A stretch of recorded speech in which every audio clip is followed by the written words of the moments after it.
Okay, AJ, now we're Go. recording. So, thanks for coming on my show. Thanks for having me. Well, I need people. You are my first non-Scott guest. Yeah, so you eventually want to have like people. Do you eventually want to have people that you haven't met yet? Yeah, Is that the deal? Okay. I haven't met yet. Yeah, people who maybe other people know or something else. But I'm happy to talk to my friends. You know, all these people who are famous, they talk to other famous people. No one's talking to the non-famous people. See what they have to say. People are talking to the non-famous people. Yeah. Just not. I suppose that's not the way to get clicks. But it's happening. Do you watch any podcasts or? Not really. I have a type of job that I could listen to quite a few podcasts because it's pretty labor intensive, but it's not like it doesn't occupy all of your brain space. But I mostly just listen to music. So what? I mean, okay. So I have you on here because you're my friend and you're a man of many talents and enterprises. I know I met you fall 2016. You were the TA in the acting class, right? I often get my timelines mixed up because I was a student basically right before I became a TA. And so sometimes I have trouble remembering, like, was this a person I was a student with and then I became the TA? But yeah, I think you were one of the ones where I was already a teaching assistant. I don't see how you could screw that up because it's not like I ever was like good or on your level or something. But well, no, because as you know, the teaching assistants, we do the exercises with you. So in my head, I'm like, I remember being on stage with you. So it's. I see. Well, how do you now, because I know you do a bunch of things, how do you say what you are, what you do? Good question. I think I would call myself, generally speaking, like a theater practitioner, because right now, aside from COVID just fucking everything up, do we do swearing on this show? I don't know. Anything goes, I think. Anything. All right, cool. Anything goes. Aside from COVID fucking everything up, the company House of Ithaqua that I'm artistic director for, and that I had really started like directing plays for, was just sort of like getting a little bit more popular here. And we had done a show that happened just about a year ago now, actually, in November, called The Skriker that I directed. And so like at that point, you know, I do directing, I do acting, both theater and film, and I'm a writer. But at that point, like that had been the thing that I really got the most out of, and I was looking forward to the next directing project. Well, I didn't realize that you had did that much directing. Maybe I heard about. I wasn't able to get to Ithaca for the Skriker. This was only the third full-length play that I've directed, and it was the only one that I didn't write myself. So it was something of a new experience. Know you as a writer. Yeah. As an actor. And I did, right after the Skriker ended, I actually wrote a full-length play that we're looking to put on at some point. That it needs a second and third rewrite and stuff. But yeah, so it's like I don't know how exactly the pandemic life has affected your stuff, but you know, on my end, it's been quite grievous in that arena. Not my day job that I actually make money at has been virtually uninterrupted, so that's fine. But yeah, it's been tough. Well, it's been tough for me in the sense that not so much changed because my life was bad before and it's bad now. You know, I wasn't able to do a whole lot, and then everything shut down. I wasn't able to, you know, do it. I don't know if I would have made it by now if things hadn't shut down. But it wasn't like you that you put on plays. There's got to be an audience. Although I did in principle want to be doing stand-up, something I don't enjoy doing, and not this. COVID has made it so that I have an excuse not to do it, even as I sort of want to do it and don't want to do it. Where in the world are you right now? I am in my childhood home in the basement. That's where I am. And I know that's Massachusetts, but where specifically? In the town of Framingham, Massachusetts, a town in I guess the far western outskirts of Metro Boston. I have a sister who lives in Medway. That is a town. I know that is a town. About a half hour from Boston. Yeah. Yeah. She lived in Quincy previously. Closer. It's another place I've heard of. I feel like like the Boston area and New York and New Jersey, people just like kind of throw town names at each other. It's like, yeah, maybe I know now, I lived 6 years in Manhattan. I know Manhattan very well. Yeah. Much better than I know Boston. I only know, and my life in Massachusetts, Framingham is on the Mass Pike and Route 9. I know between Framingham and Boston. I know this corridor. And I don't know. I don't know all the other towns or whatever. A lot of these towns are pretty similar in my view, but like two people from New Jersey meet each other and they find out that they're both from New Jersey, and they just dive into this entirely insipid conversation. They know which exit are they on? The exits. Yeah. Yeah. Yeah. I understand it. So, but yeah, to loop back around, we were getting the theater company off the ground. So yeah, I have a difficult time saying like what terms I most apply to myself, but I do theater, I do writing, I roast coffee, and is that your day job? The coffee? That's my 40-hour a week, 9 to 5 type thing. I don't know how interesting that would be for me to describe, because you're essentially heating up coffee beans and then cooling them down. Well, I have heard you talk about this before, and it sounded like you really know what you're doing with coffee. I'm not the guy to talk about coffee. Coffee is something I do not drink. Period. Coffee. Do you get caffeine from somewhere, or are you just kind of like? I don't know. Not really. I stopped drinking soda a long time ago. Maybe I should do 5-hour energy or something. I don't go for caffeine. You're better off. You're probably better off without it. I don't know. Most maybe people sometimes are. I need more energy, but no, coffee and beer are two food groups that I don't go for. I think it's the bitterness or something. Not my thing. I don't know. You're a bit of a gastronomist, though. I do like food. Yeah. I like all cuisine. kinds of food. It's just that I don't know. Those things are doing. It's maybe I'm like to the people who, they can't eat cilantro, or they don't appreciate cheese, or I don't know. There's certain kind of things. I don't know everything about this, but I heard that cilantro is a little different than most tastes and distastes, because it's not just a matter of subjectivity. It's like to a certain person with this like phenotype of taste buds, right. It literally tastes like soap. Right. I've heard that. And it might be that those are the people, I don't know, I don't remember this. Those are the people who are tasting it, and the people who can eat it are like missing. They just, I don't know. We're missing the soap taste and getting something good out of it. I love cilantro.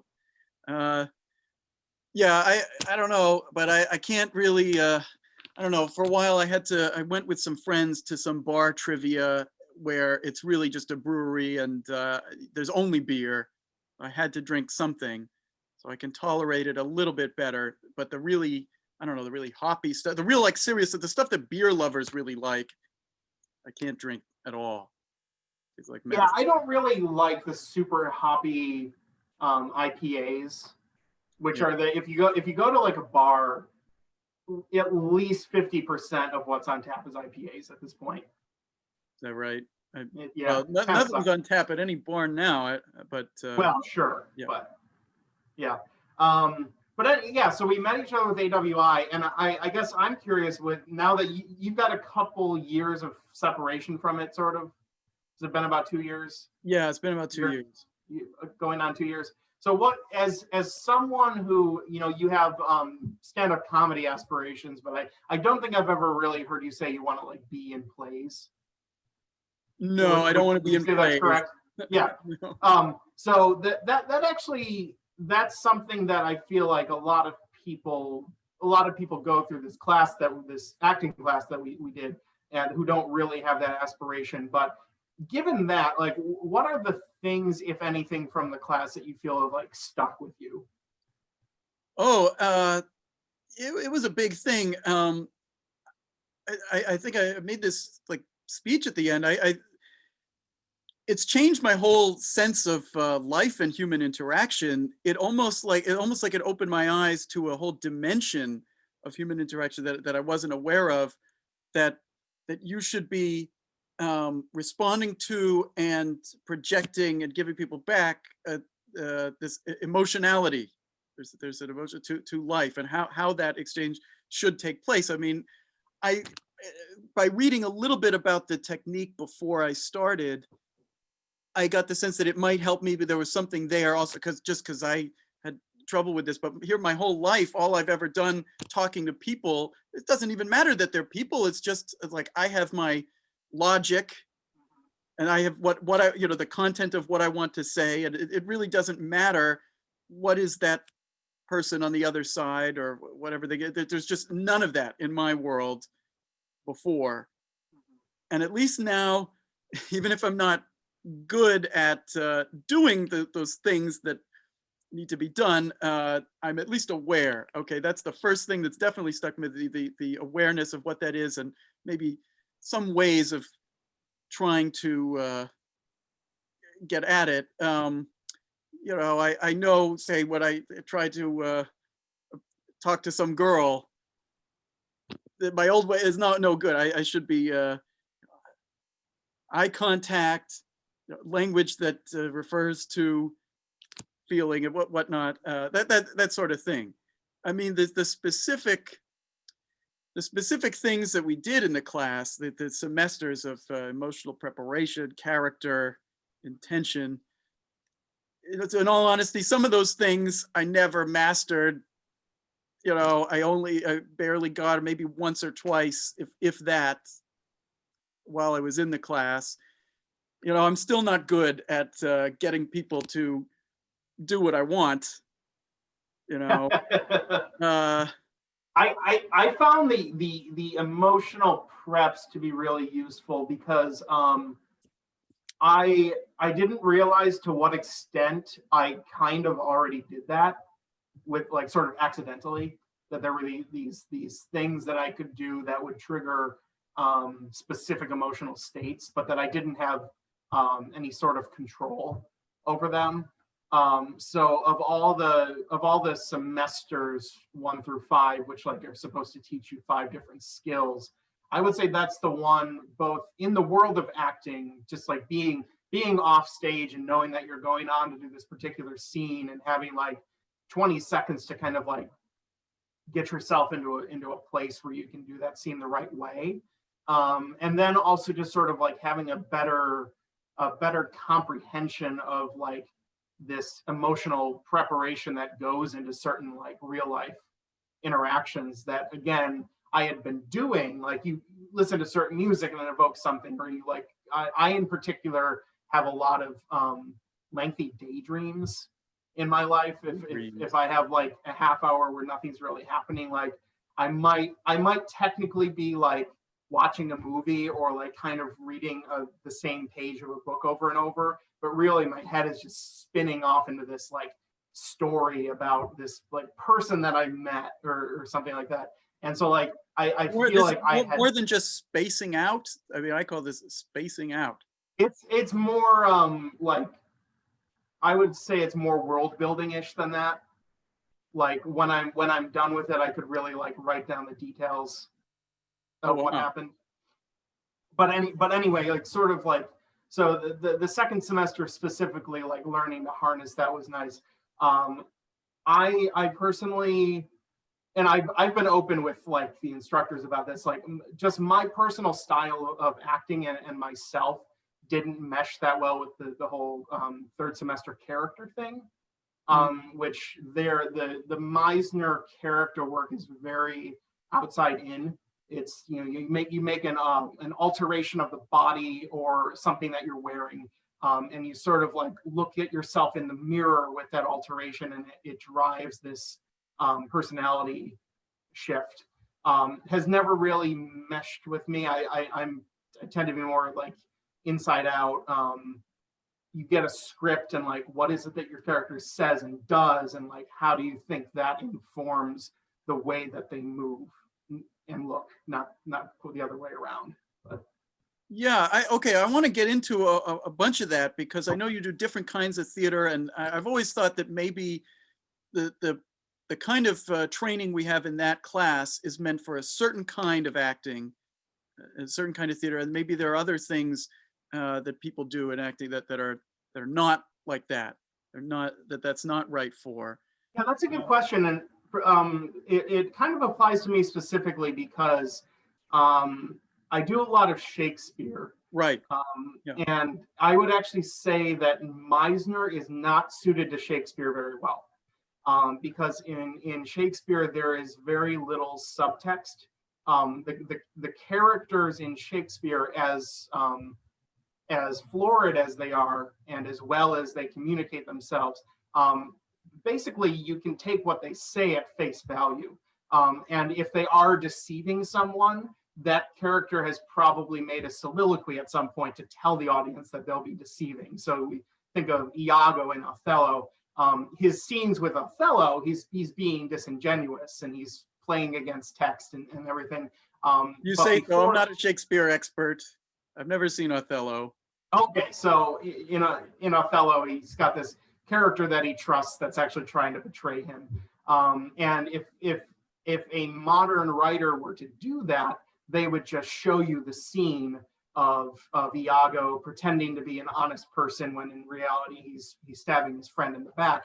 But in Shakespeare, back in the late 16th century, he kind of had to spoon feed his audience.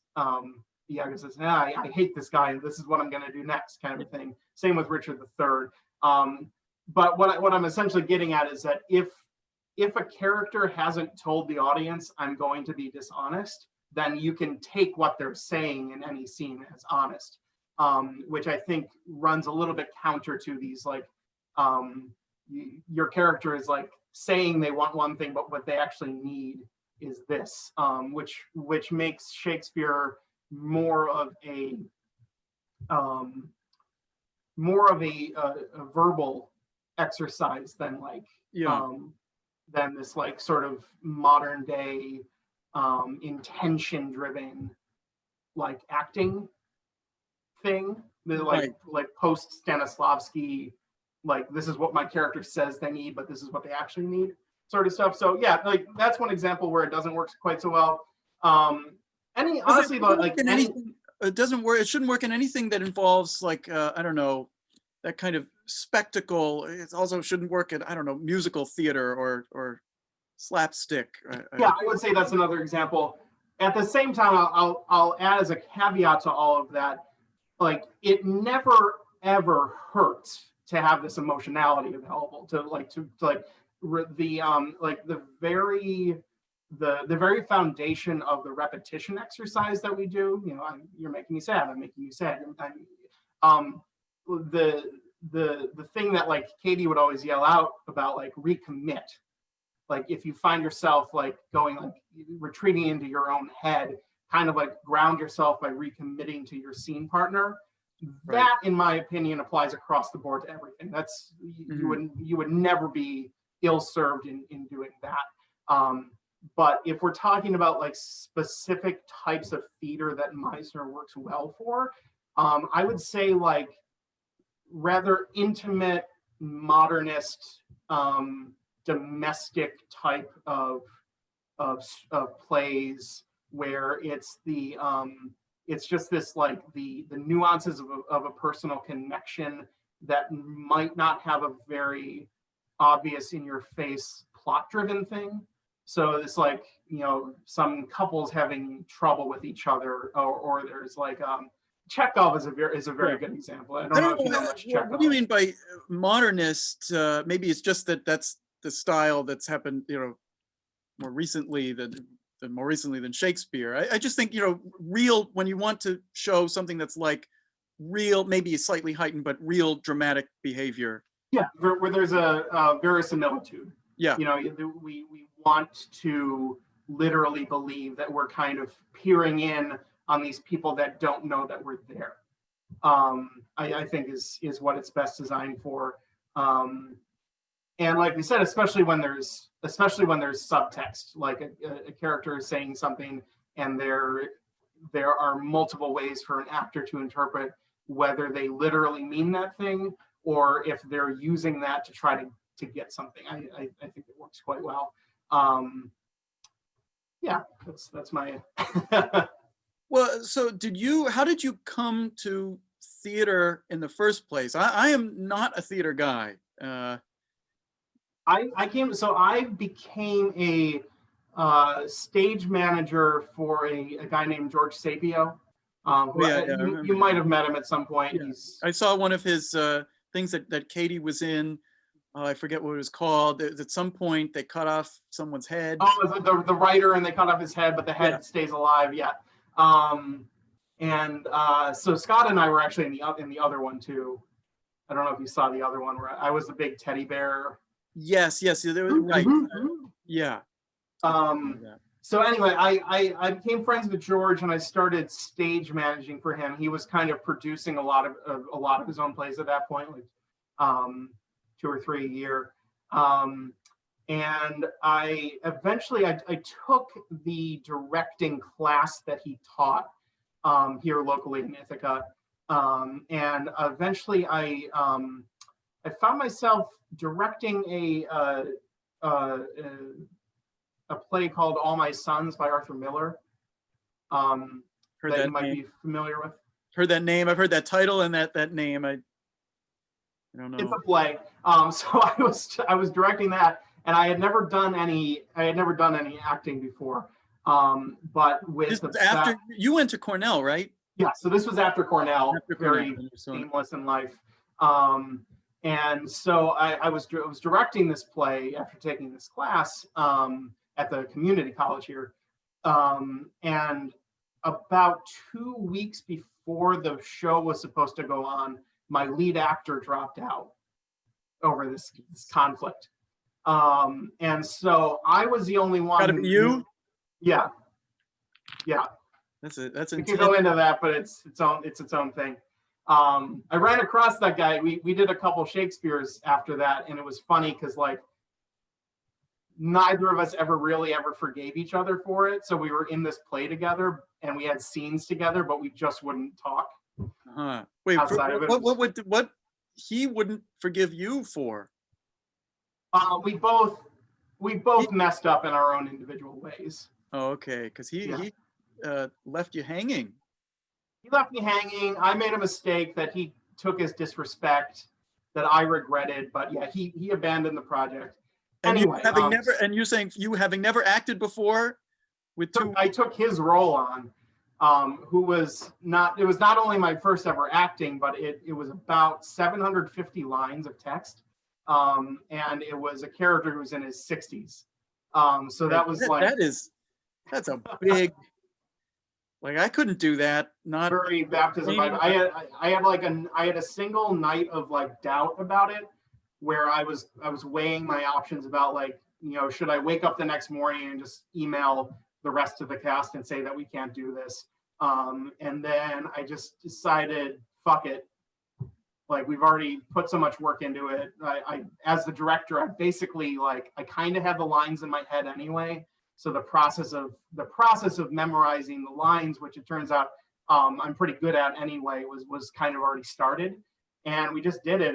We had 3 shows, and it was, for me, that's sort of like at that stage of my life where like I had done the college thing, but I didn't really feel like I had like put my stamp on anything in the real world.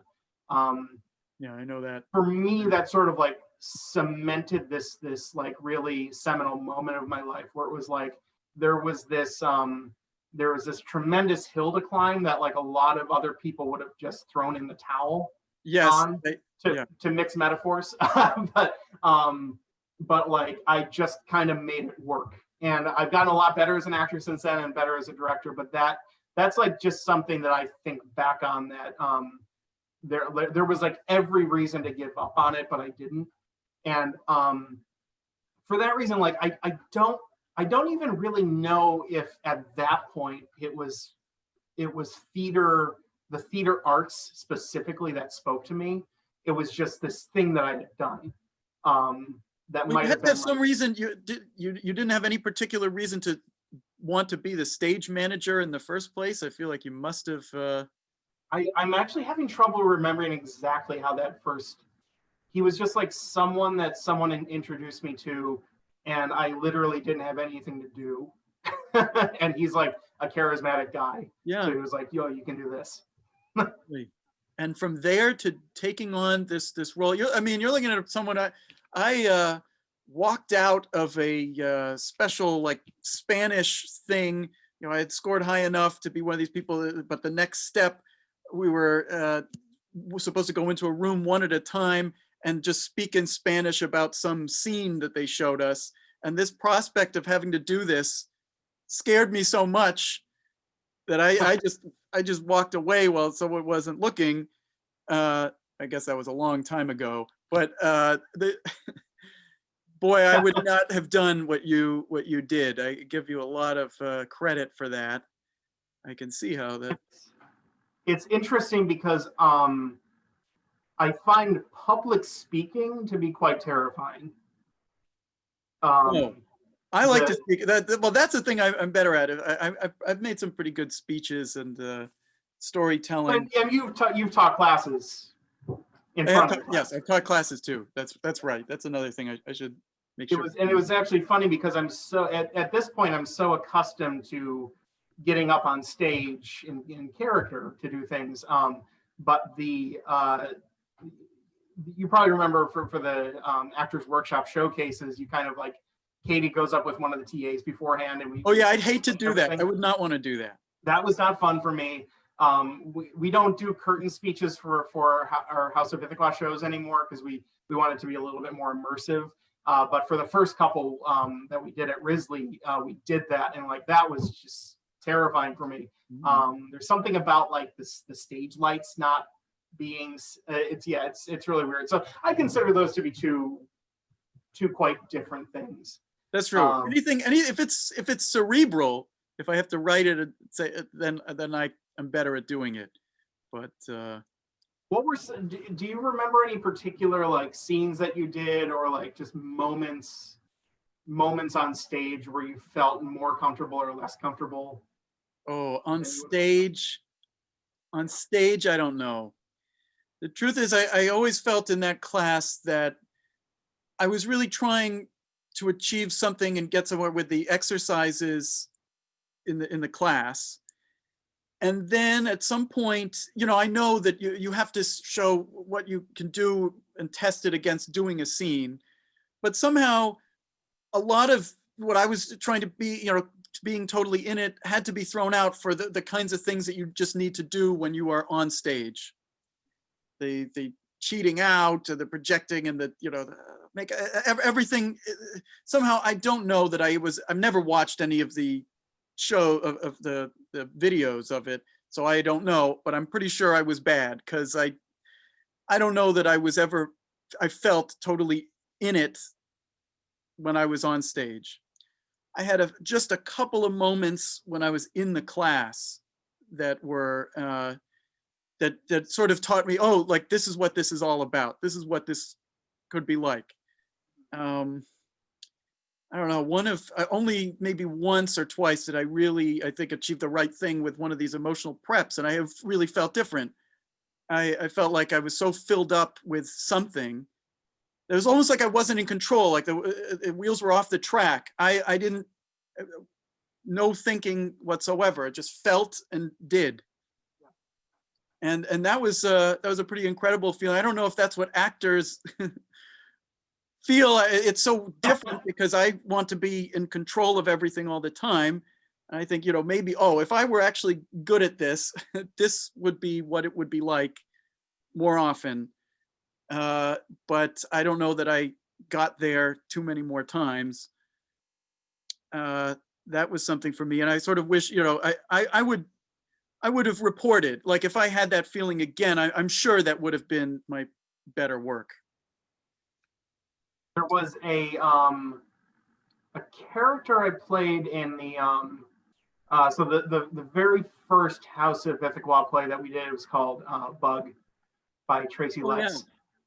Yeah. And I was playing a character who was this this guy this abusive ex-husband of the main character, who had just gotten out of prison, and he's come back to claim his woman.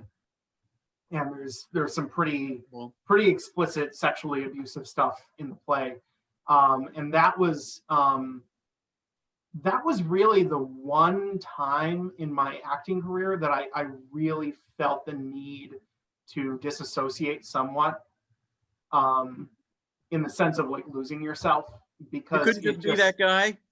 Yeah, there just wasn't really anything in my personal life experience that I could draw on for it. Because you've got Meisner, you know, which is this very, you know, like strip away the self and like live, like float on the, or like skip along the stones of your emotions, like in the moment. And then there are these other, you know, there's like Stella Adler, and, you know, more classic like Stanislavski techniques that ask you to like draw on your own personal memories quite a bit more. And use those. And in most roles that I do, I kind of combine all of that together.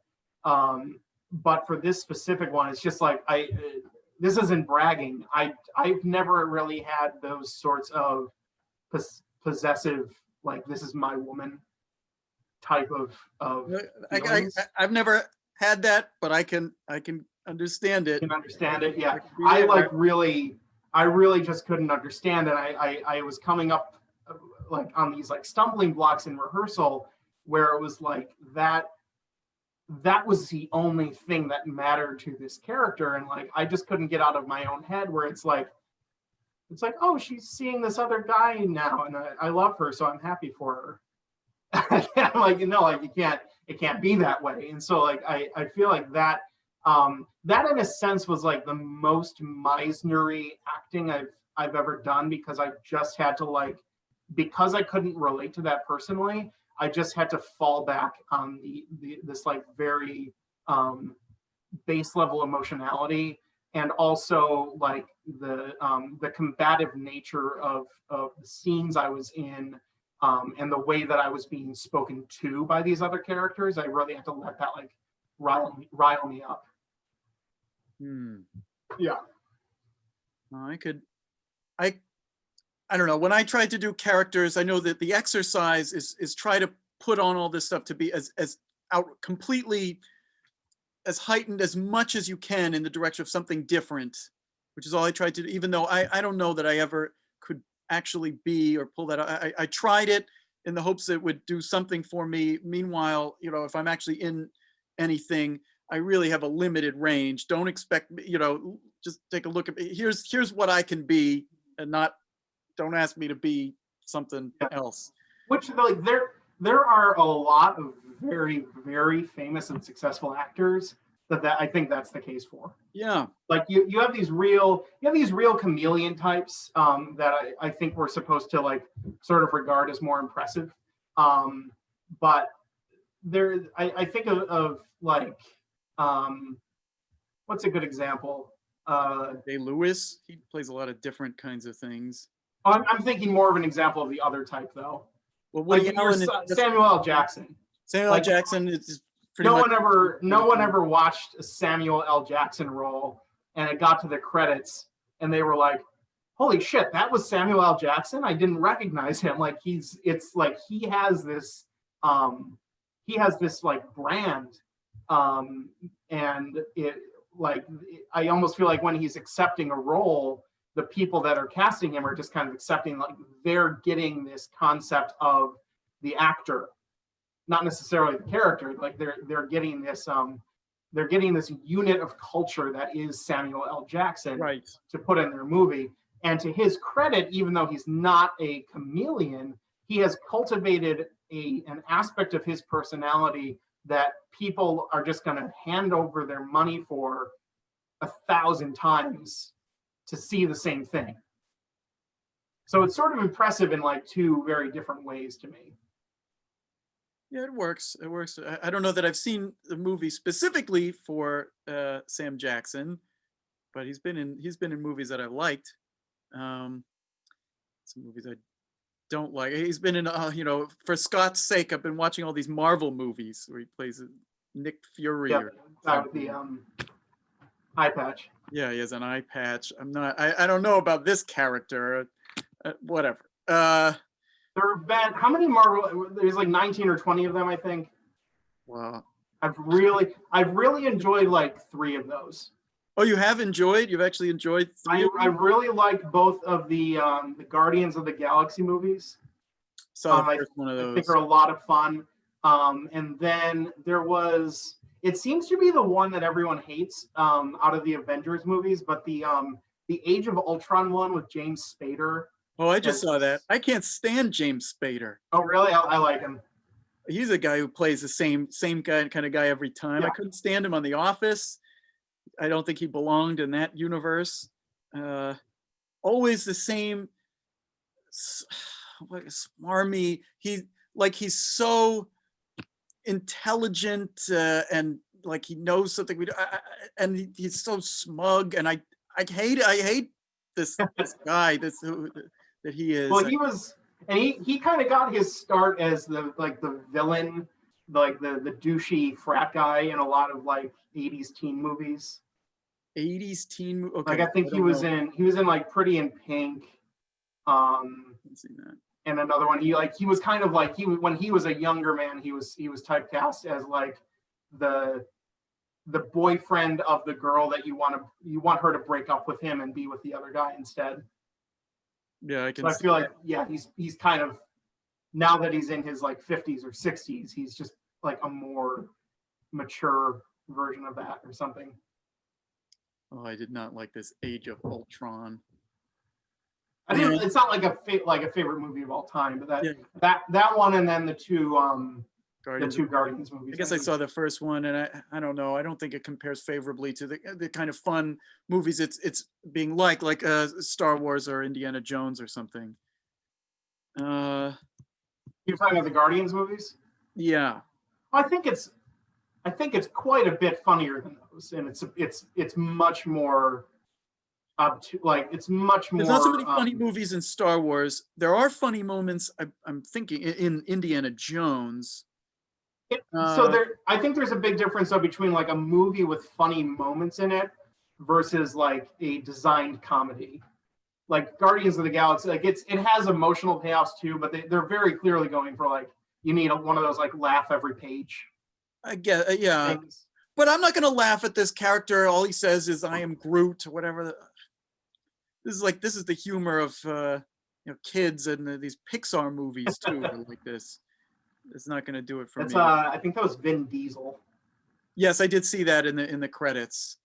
The only clever thing I guess I appreciated in that movie, and it's such a silly thing to do, but I did laugh, is that they discuss how they're going to need to do this very elaborate plan to break out, and they're going to have to get this thing, but it's so difficult to get it because it's high up, and he just reaches.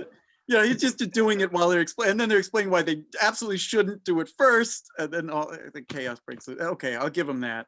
It was cute.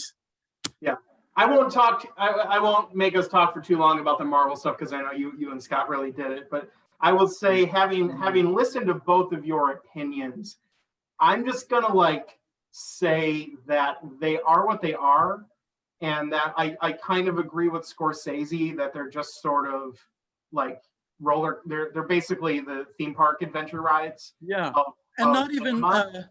But in a couple I of would just ways. differ. I would just differ from him that like I don't hold any contempt over them for that.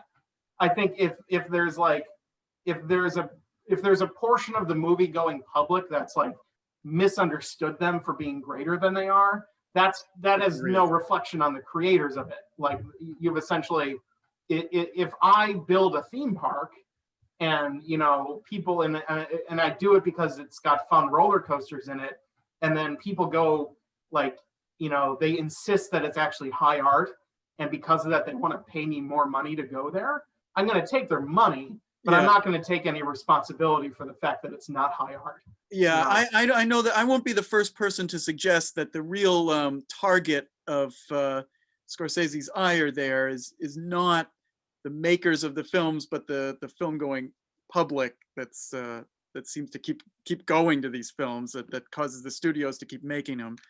But then right after he said that, I saw The Irishman like 2 months later, and I was not a big fan of it. Oh, really? It was. I like The Irishman. It was. It came out on Netflix, but it also had a limited theatrical run, and I went and saw it at Cinemapolis here, and I literally gave myself an intermission. Even though the movie was still going, I was just like, I gotta peace out for 5 minutes. So I left and got popcorn, and like I missed a little chunk of it. And then like a few months later, I watched the whole thing again on Netflix, and I found out that I really hadn't missed anything. Well, I guess I would defend that film. I don't think it's it's a film about these, I would say, these two people. How am I forgetting the names of this incredibly famous guy? Huh? Oh, are you talking about the two real life people? No, so there's De Niro and Pacino, but the real life. What was his name? Frank Sheeran. And was the Irishman, and Jimmy Hoffa was. Jimmy Hoffa. Okay, this is a story about this guy Jimmy Hoffa who had too much pride. Right, he refused. He was told what would happen, and he thought it will never happen to me. He had this big personality and refused to give in. And this other guy who who actually really admired him, but he tells his story of how he was in the war and he just had to kill people in the war, and now he'll just do whatever. Doesn't bother him. And actually that character doesn't have a whole lot of agency in this movie. You just see the portrait of a kind of guy. Here's the kind of guy who would be this hitman, who would kill all these people for the benefit of the mob, and doesn't bother him one bit. He just does his business and stays under the radar. And then finally one day, here's how it really happened, that they set him to, where one day he's going to have to kill the guy he loves. And he just does it. Just does it. And so I guess what I would say is that I completely support that vision for it, and it makes sense. And as far as I can tell, it was pretty true to who that person was. Although a lot of people within those crime families say that it's absolute BS. Yeah, I've heard. I don't know what to believe, but I believe this story. This story struck me as something that could have been true. Yes, I agree with that. I think it could have been true, and I think it was a solid, understated way to do it. But the fact that you do have this protagonist that essentially is just passive, and you've got a movie this long with him, the movie's like 3.5 hours long, and he's probably in it for about 3 hours, 15 minutes of it. It very rarely leaves the frame of his experience, and he doesn't have very much agency. So it was because of that, for me, it was like this series of really great scenes punctuating a long slog of experience that I think, Martin Scorsese being who he is, he's allowed to make a 3.5 hour movie without some studio executive demanding that it be turned into a 2 hour movie. but it probably would have been better off as a 2-hour movie. Maybe, I wonder. Yeah, that's right. I thought that at the time, and all these people praising performances. I thought Robert De Niro, he pretty much was like, here, this was it deviated only this much from like one level. And there's maybe like 2 key scenes of it. Once when he explains, when he just talks about his experience in the war. Another time when he makes this phone call to Jimmy Hoffa's widow, like he doesn't know what happened and he thinks it'll be okay. And then you see later just that, how could I have made, what kind of a person makes us, you just get the slightest hint that he feels something, but he never lets on. This is the kind of guy who, wouldn't break down, doesn't cry, just lives in his house until his legs give out. Also, something that I thought was, powerful in that film is that, you had the clash of these people with too much pride, Hoffa and then the mob, and they probably could have gotten along. There was no reason why they couldn't have worked things out, but they had to destroy each other. The people who killed Hoffa, their whole infrastructure, it came crumbling down. They all went to jail, even if it wasn't for the killing of Jimmy Hoffa. They had to have seen this coming. It's like they all destroyed themselves. Yeah, I mean, I guess part of the point is that they live in this existence where if you show vulnerability, there's going to be someone nipping at your heels. So if you've got this union guy that's out there brazenly disrespecting you, he has to be dealt with, not because that's convenient, but because you're going to have some underboss of some other family is going to think of you as weak. I think that's, and not just the Irishman, but in Goodfellas and Casino, there's this constant, I think that's what we just read as the whole tough guy machismo thing is very real in their world, that if they let that go, then they're nothing. Well, so I guess things have to be dealt that with. might be true. I don't know that I got that. I saw it just once. I don't know if that was the thing. I thought he was doing something that threatened them. It wasn't what they thought should be done, and then they couldn't get him to stop. I feel like they should have anticipated more that it will come back on them. They will not go through this unscathed if they kill this guy, and yet they did it anyway, and it just came crumbling down. It was just interesting to see. I really loved Casino. I think Casino has some of the best drama, especially between De Niro and Sharon Stone. This tragic character who thinks. Yeah, I've always been on record that I enjoy Casino more than Goodfellas. I've always been on record that I like Casinos a little bit better than Goodfellas. Ah, so this is a big difference between people. So you're on my side. You're on my side of that one. I wasn't aware that I was on your side, but I know that we're both on the unpopular side. Okay. I especially think Joe Pesci is in both of those movies, and he's excellent in both of them. But his character, almost the same character, though. He plays almost the same character in those two movies. I think the for some reason there's whatever slight difference it is, he plays a great character in Goodfellas, but an iconic character in Casino. For me, I don't know why. It's just I've probably seen that movie about a dozen times now, and I feel like every time I decide to revisit it, it's specifically to see Joe Pesci's performance in it. Oh, really? Because I don't know. I'm just trying to think now. I think almost is. Joe Pesci is pretty similar. I would have to see it again to see if there's any difference, any nuance. I think there's something maybe a little bit more tender that he gets involved with De Niro's wife a little bit, and he realizes he made a mistake there. That's the thing that causes his downfall. But I really think it's the De Niro character is very different in the two movies, and there's a lot just much more powerful to me relationship stuff in Casino, bigger tragedy there. But we're sort of off. You do 3 different things in theater. I mean, you're acting, writing, and directing. I know you. I guess I've seen you as an actor, and I've seen I've seen your writing, and I'm very. You know that I really like your writing. You've written a couple of scenes for our showcases that I thought were, exactly right for, so much better than the scenes that we get from these like books full Those of books, man. I don't know where they get, it's kind of funny because when you're a teaching assistant, one of your jobs is to have this day where you sit down and like everyone kind of goes through the books.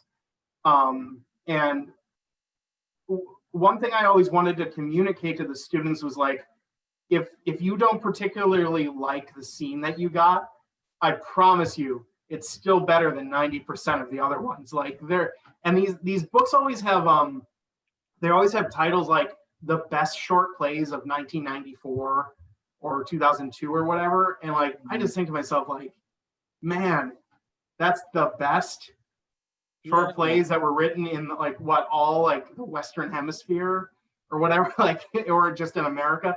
I don't know. And so like there were some good ones and bad ones that we found, but like the stuff that was left on the cutting room floor, so to speak, some of them were unconscionably bad. Well, so maybe, so I've seen you've done comedic plays and some dramatic ones, stuff with very good back and forth, two equal players hitting each other with what they've got as either as characters or their emotions. This is the real stuff that I learned to look for, and to respond to by taking this class. I guess before I was just, theater is just people on a stage. I'll just watch them do whatever, show their talent or something. So what is it that, what do you want to do? With writing, you mean? With I guess with theater in general. Yeah, I mean, like I said, I kind of out of those things, I've done the least amount of directing, but that was because of the magnitude of this Stryker project and the difficulty level of it, and the fact that it like really worked out well. I felt like that was like sort of a stepping stone for me to more direction. And the other thing that the other job that I've loved doing in the artistic director capacity, even when I'm not directing the play, is the casting process. Part of our company's thing is that we, unlike a lot of other companies in town, that just kind of cast from a pool of people that they know, company members or whatever. We always do completely wide open casting calls. Like anyone who wants a slot can get a slot. It doesn't matter if you're a career actor or like you've never stepped on stage before. You get the same like 15 minutes as everyone else. And we've really found some like cool, surprising people that way. So for me, I really like, this whole process of like, you've got this play that has 3 main roles in it, and you've got like 25 or 30 people coming in who can like fit either 1, 2, or all 3 of those roles, and just kind of like, putting them through the ringer of like, okay, like try this text and try it with this intention, and seeing both what their like natural ability and their ability to like shift on the fly is, I've found pretty rewarding. Well, I hate to, hey, I judge people all day. I don't want to be on the other side of that because I can't do any of those things. And it helps that I've been an actor who's auditioned for things, because you could theoretically be a little too callous about it. Like you just kind of judge someone based on like 5-minute little snippet that they gave you, and like I happen to know how nerve-wracking that is.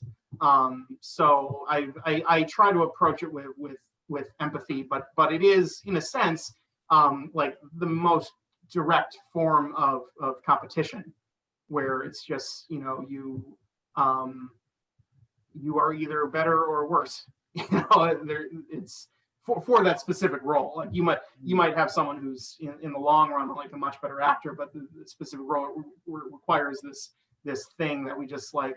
And like at times, to be honest, it's just been like it could be very even between 2 people, and it was just this one very like instinctive like look that you got from And someone. are you sure that you did it right? I guess you at the end you see the final product, and if it really was transcends, you know, if this person really elevated the role, I guess you'd think you've made the right choice. Or I guess you can't know, but I don't think we've done a project where I really regretted any of the choices directly. There was this one, in the Skriker, we had a fantastic actor named Barbara Geary who was playing the title role, and of course that it's based on the nature of the language, and the character basically speaks in this like word soup of sort of stream of consciousness puns that, and especially it starts with this like 7-page long monologue where she's basically not speaking in English. It's just, you know, this what appears to be garbled text. And so for that reason, it's really one of the most difficult roles on the page that I've ever read in a play. Like you just read it and you're like, how the fuck is any actor supposed to like not only memorize this, but imbue it with meaning to the audience. So for that reason, it wasn't just the size of the role and the amount of memorization. It was like the utter talent that we needed. And we had a couple other people that gave very good auditions. But I just like one of the like the moments in theater and really in life that I'll just never forget is so, you know, we had her do a bit of that monologue, and then I gave Barbara this direction about how, you know, you have to keep in mind that this character is not entirely human. She's a different species that can make herself look human. And she just did this thing with her eyes that absolutely pinned me to the back of my chair in terror.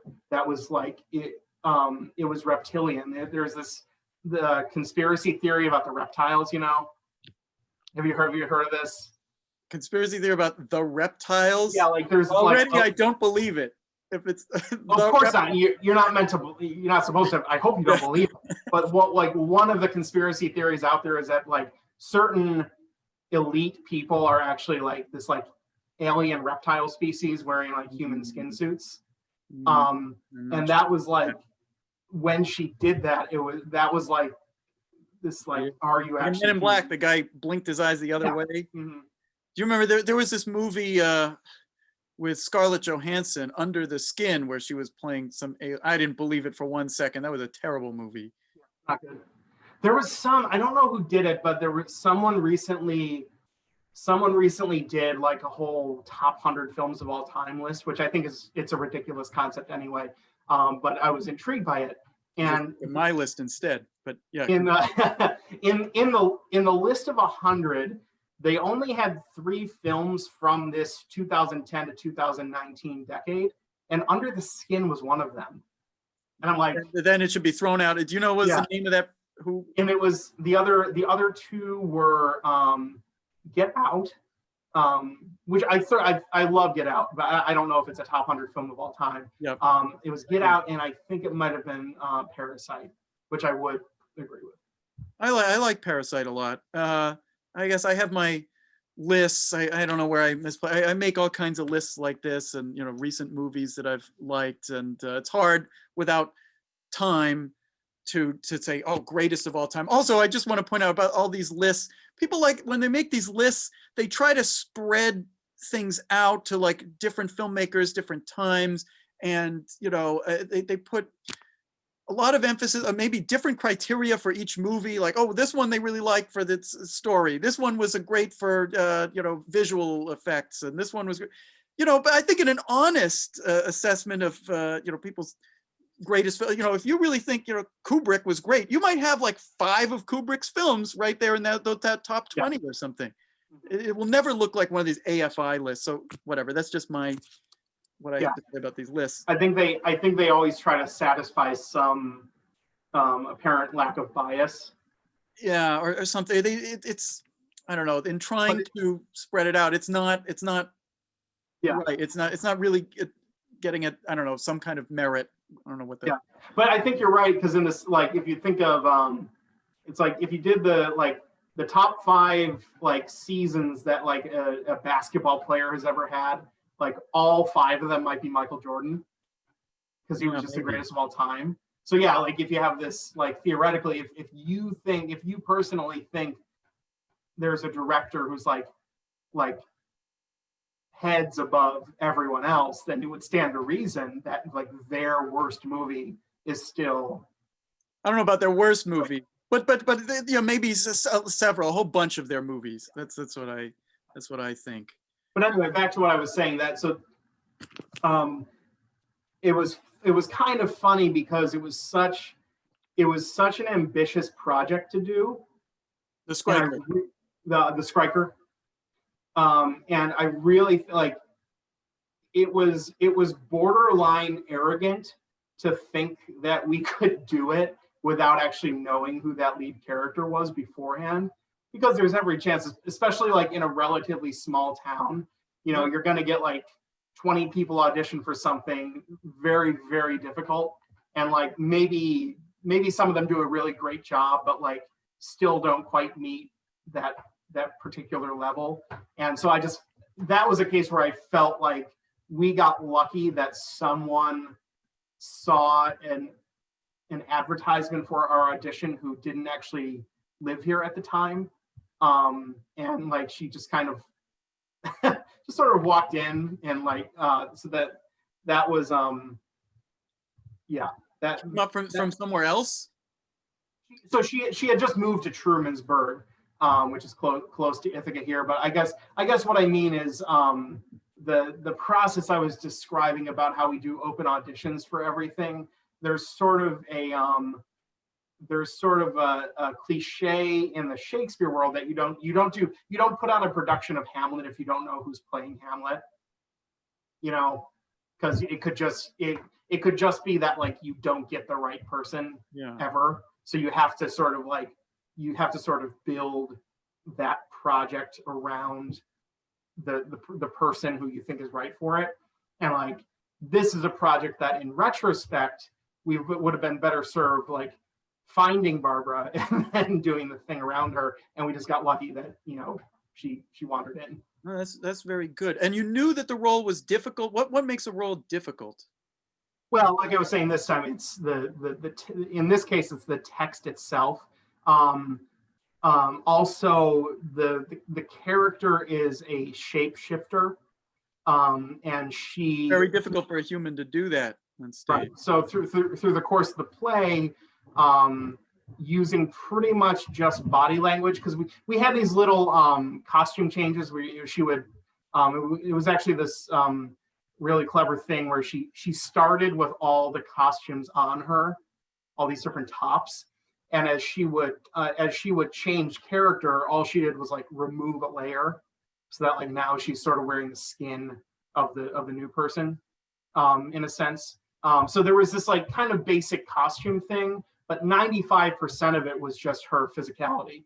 So she would have to go from being like an 85-year-old vagrant woman to a teenage girl to a 42-year-old man, like different nationalities, and like and within a matter of like it's one of those plays that it's about an hour long, but it's made out of about like 22 scenes. So each of those scenes is only like 3 to 5 minutes long. So this very rapid succession of character changes.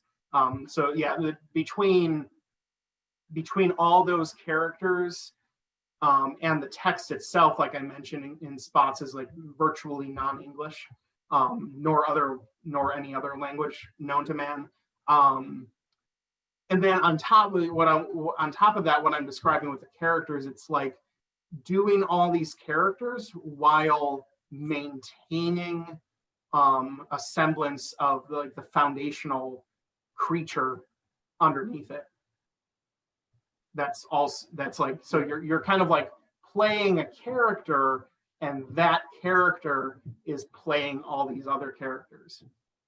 Because I wonder, even after now thinking about this a little bit, am I really even a good judge of acting when people give awards for acting, it might be, there's things that call attention to itself, like, it places so many demands because you can see this person has to be very different from one scene to another or something, or maybe this person has to display a talent, someone has to dance or sing or do something, and you can, you can say, oh, well, that's hard.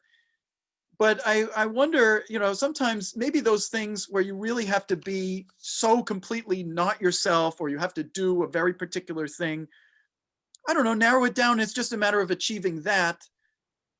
Somehow I think acting, it's almost different. Maybe the demands are not so much, but can be difficult to pull off, or it will be very impressive if you just really believe the performance. You just believe that's a real human being, and that human being has an effect on you. Like that's the greatest, that's the height that you're really trying to achieve, and all those other things don't matter. I think within that structure you're describing, which I agree with, there are certain like levels of difficulty about like what the character demands that level of believability to be, and like, not that I don't really think about awards that much because it's very political, and like you can only, they're choosing one performance out of a calendar year, which is kind of a bizarre concept in the first place. But if we're not talking about awards and we're just talking about this like general level of excellence, I think it's, the first step of it is that utter believability. And we talk about that in class, so the whole like, living truthfully under imaginary circumstances. So you have to be believable. And then from there, I think like the next level of ascendancy is that you are very interesting in your character while being, so you're believable, you're interesting is the second level. And then I think there's this like third, somewhat more intangible level of like just sheer magnetism. So it's not just like, it's not just presenting interesting circumstance. It's this like very, like I was kind of describing with Joe Pesci in Casino, it's like, can't look away. Like you just want to watch like every single movement of what this person is doing. Yeah. I was watching did you know Dogville? Yeah, I know. Oh, Dogville by Lars von Trier. That movie is just filled with performances like that. It's like with a lesser director and lesser actors, it would be the most boring thing you can imagine. But they're either he coached it out of them or he just assembled the right group of people. But it's filled with all these scenes, like with Stellan Skarsgård and Nicole Kidman and Siobhan Fallon Hogan, and what's it, Paul Bettany. And they're just like all these two-person scenes where I really feel like both characters are simultaneously doing what I was just describing with those like three layers. Yeah, and that's not a very real. There's not a lot of. That's not the real way people talk in that movie. I guess I was mostly drawn into the whole moral, the story and this moral arc and the philosophy in that movie.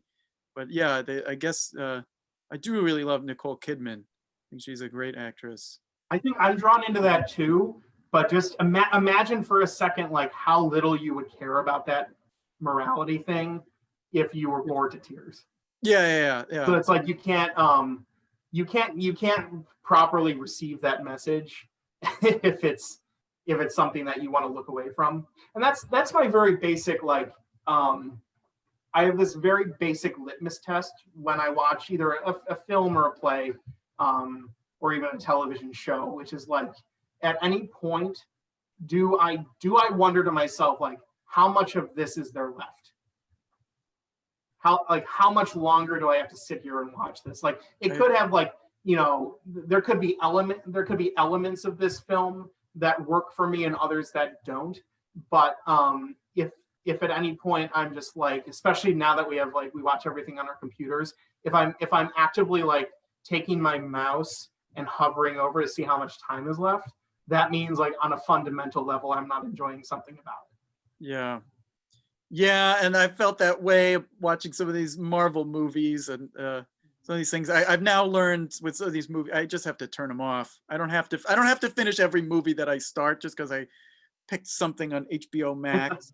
Yeah. But And the investment of money is so much less. Like you can even movies that aren't free on your streaming service that you're doing, like you can usually rent it for like $1.99 or something like that. And so like, yeah, we no longer have this need to like make an evening out of going to the movie theater at all times. And like we've got this ability to just sort of like, well, okay. What is to you? Are you looking to get into film, or Not is theater really. your thing? I don't really. There are other two of the other executive members of House of Ithaqua, Jeff Hodges and Chris Teitelbaum, have done a lot of filmmaking, and we are actively looking to make House of Ithaqa's first couple short films within the next year. I personally don't have any experience with filmmaking on the other side of the camera. I've done some short films acting wise, which I vastly prefer theater acting.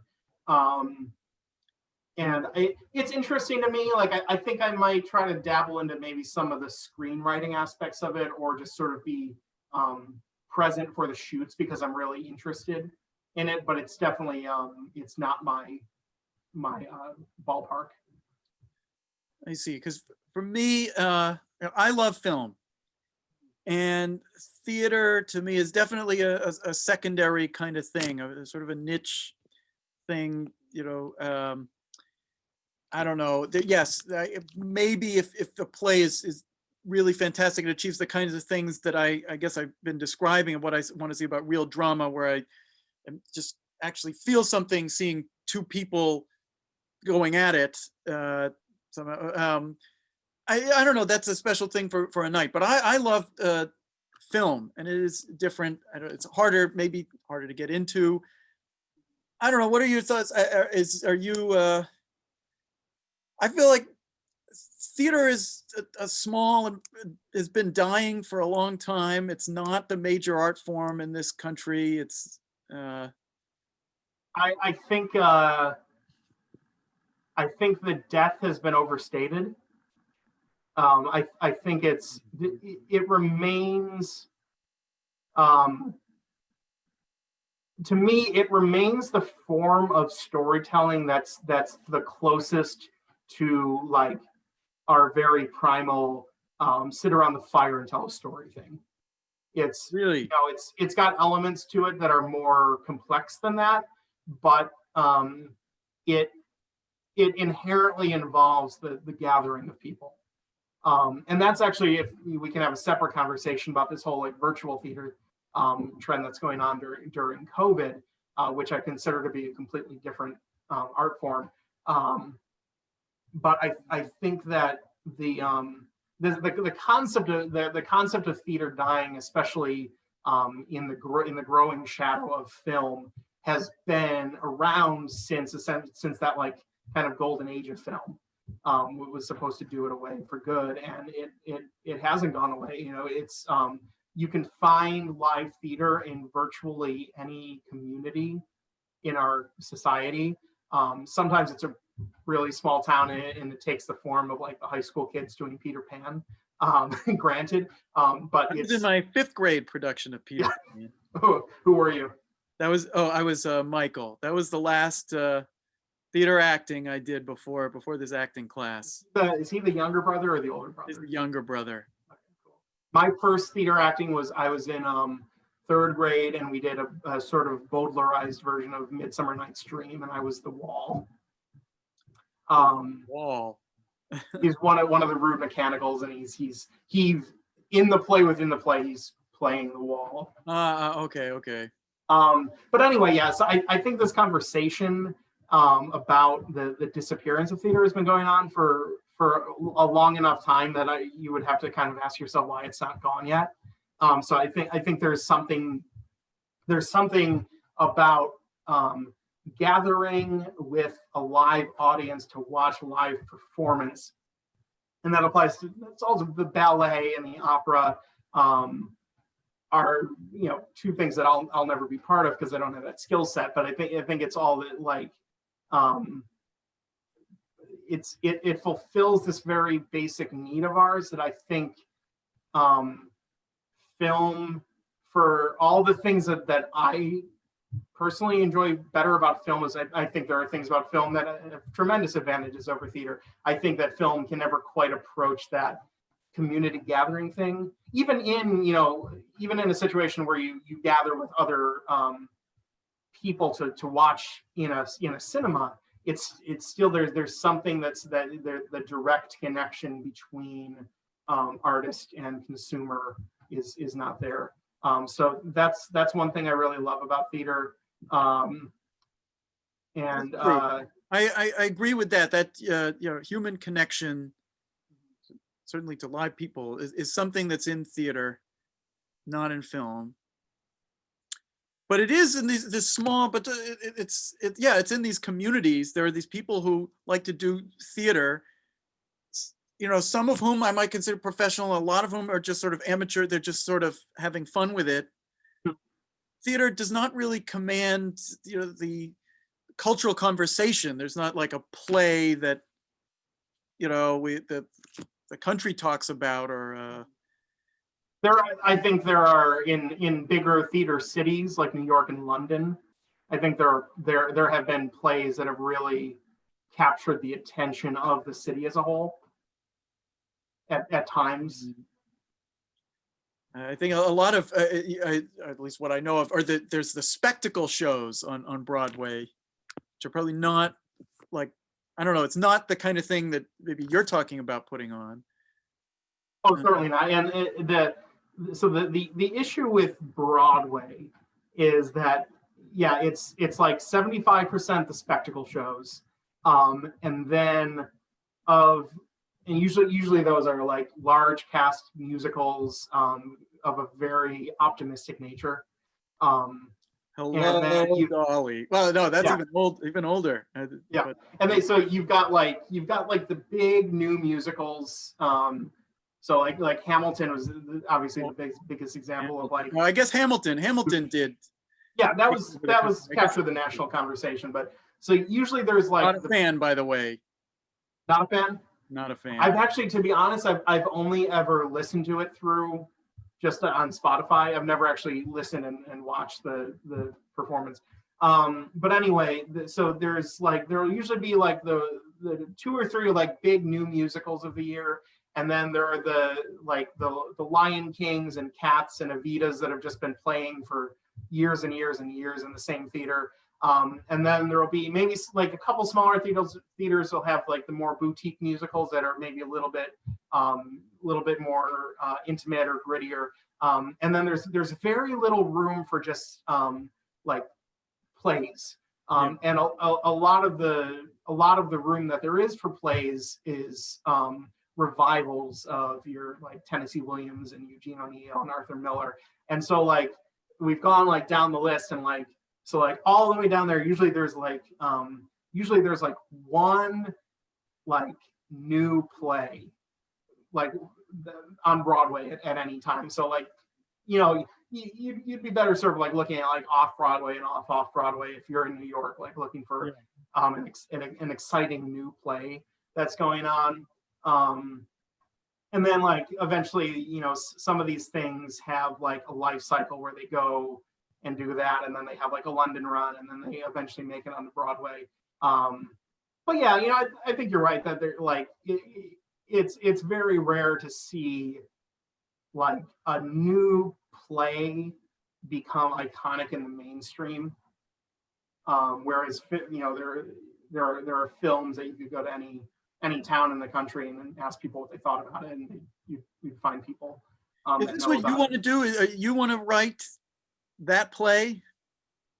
You want to I don't know. That play? I don't know if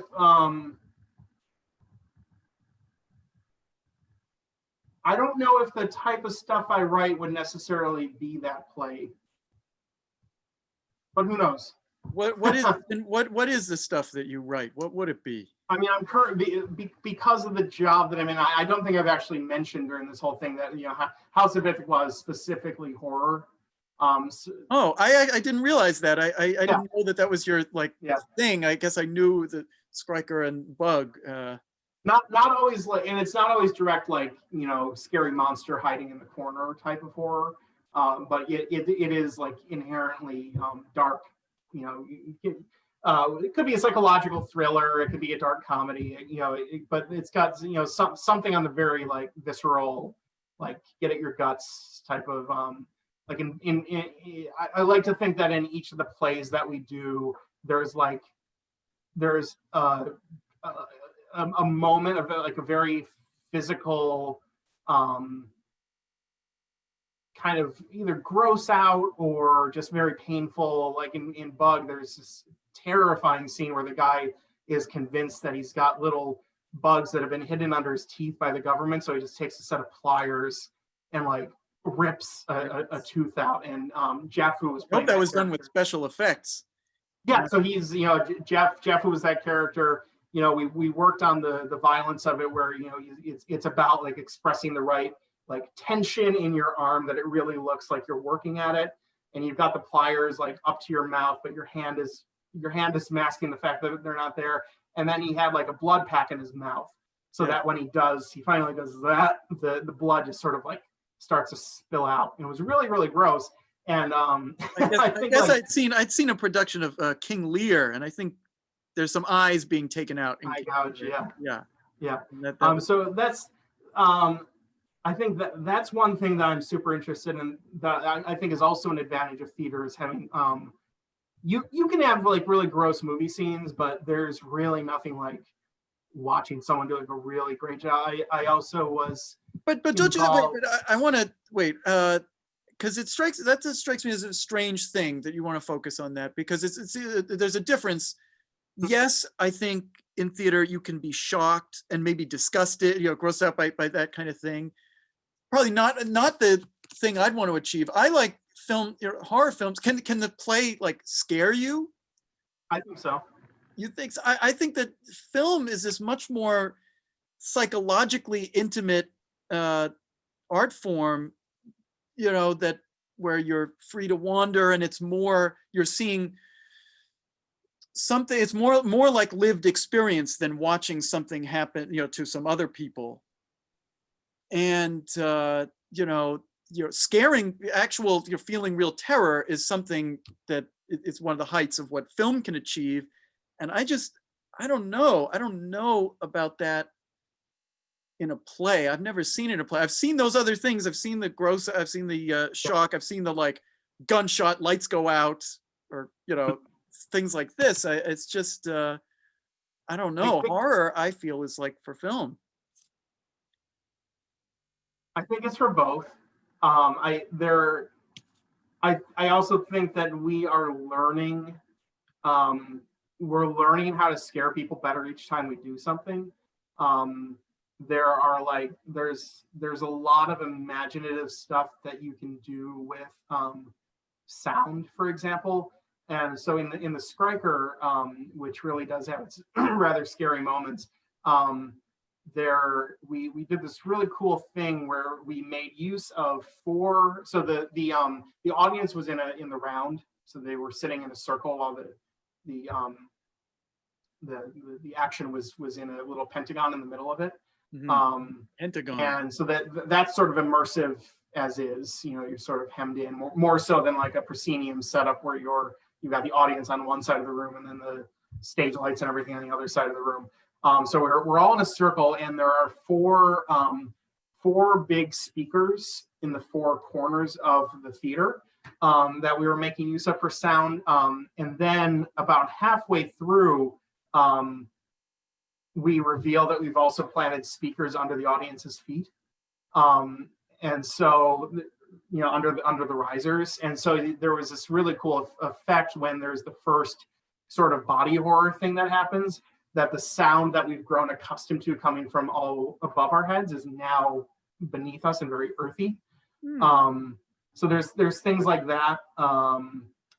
Like I said, I think like you were talking about, like the eye gouging, I think I can remember doing a Julius Caesar where we did the Sin of the Poet scene, the director had this like really great arm break with like a snap to it. And so I think there's like, I suppose that's a different thing than horror necessarily.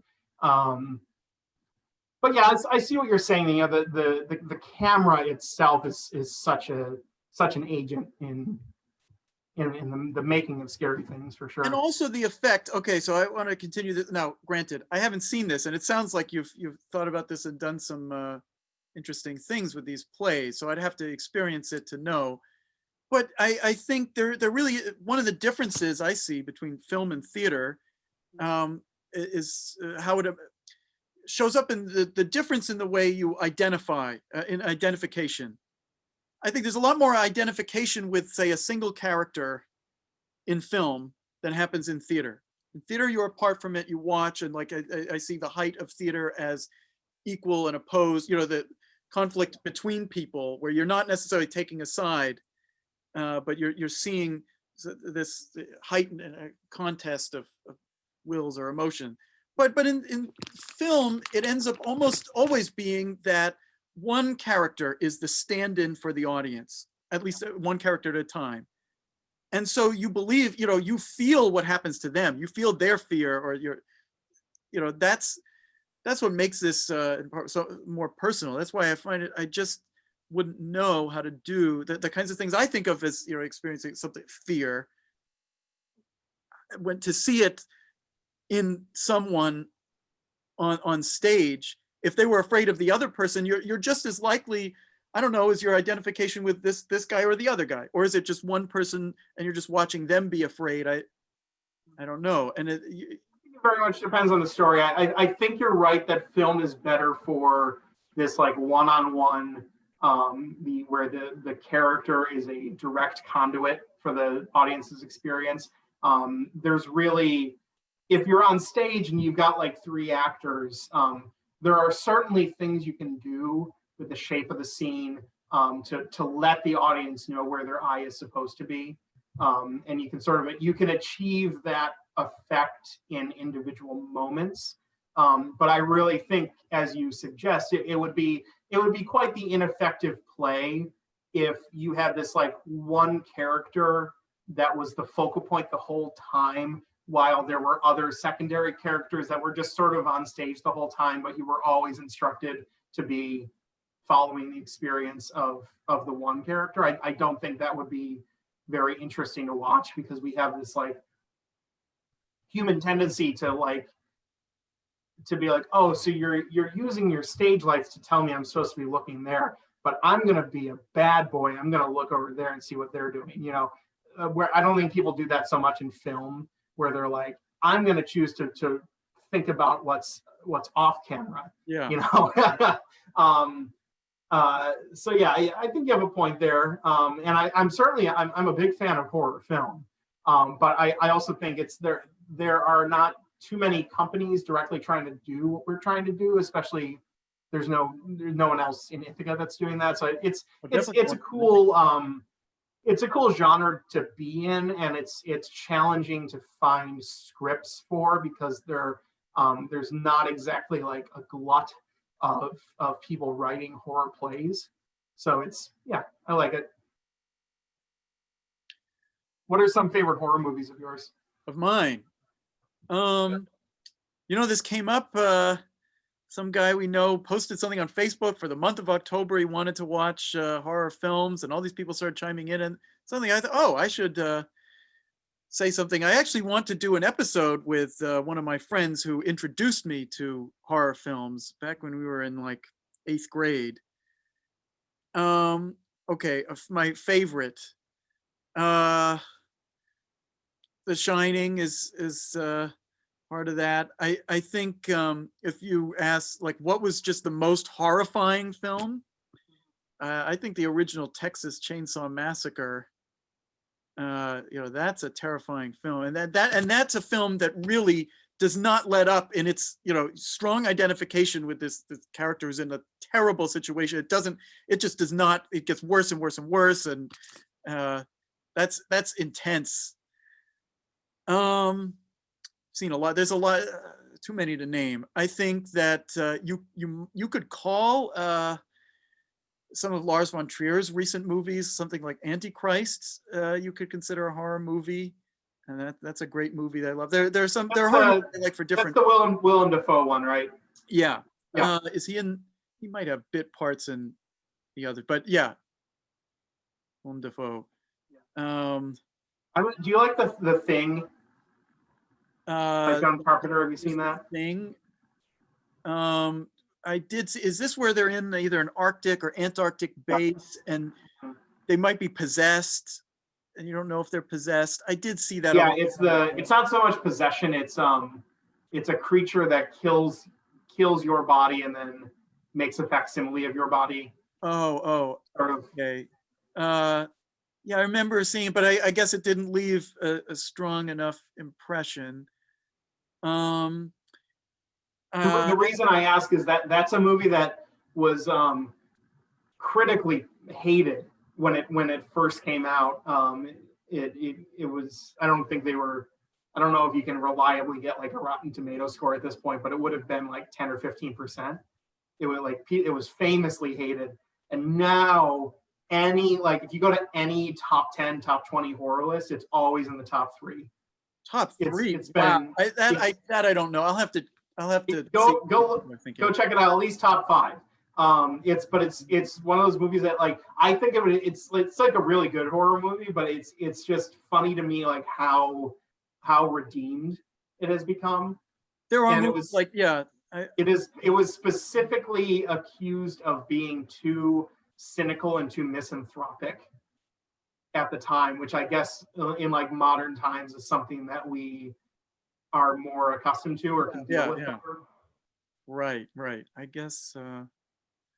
Okay, let me name just a few others that covers some different bases here. I've watched a lot of the slasher movies. The original Friday the 13th had something going for it. By the time they're at Friday the 13th Part 3, which of course has to be in 3D, and then some of them are really stupid. There are terrible ones out there because I think horror movies are some of the cheapest to make. So that's what people think. If they're real amateurs, they just make them. But good ones. There's this movie. I like a number of these ones that I like were posted on that guy's post, and people were giving him recommendations. Suspiria, the Dario Argento Suspiria is a very fun movie. I liked The Human Centipede. I haven't seen that. You haven't seen that? That movie has this reputation, and I don't think people have seen it. And it is actually, that movie really was an original thing. It's a different kind of terror because it's something really awful to think about, and you're like, oh, this is how this would really happen. That movie was terrifying. I think that movie was good. It does not deserve to be dismissed as something totally disgusting and doesn't deserve to be watched. It's a very specific type of body horror that most people would rather not think about. Right, but the notion that like you could have like the middle and back person are like technically getting like the nutrition that they need. Right. Right. But I like that movie. Not so much the second one. I loved this movie, The Descent. Yes, yeah, it's a very good one. We go into the cave. That movie was scary before there were any creatures.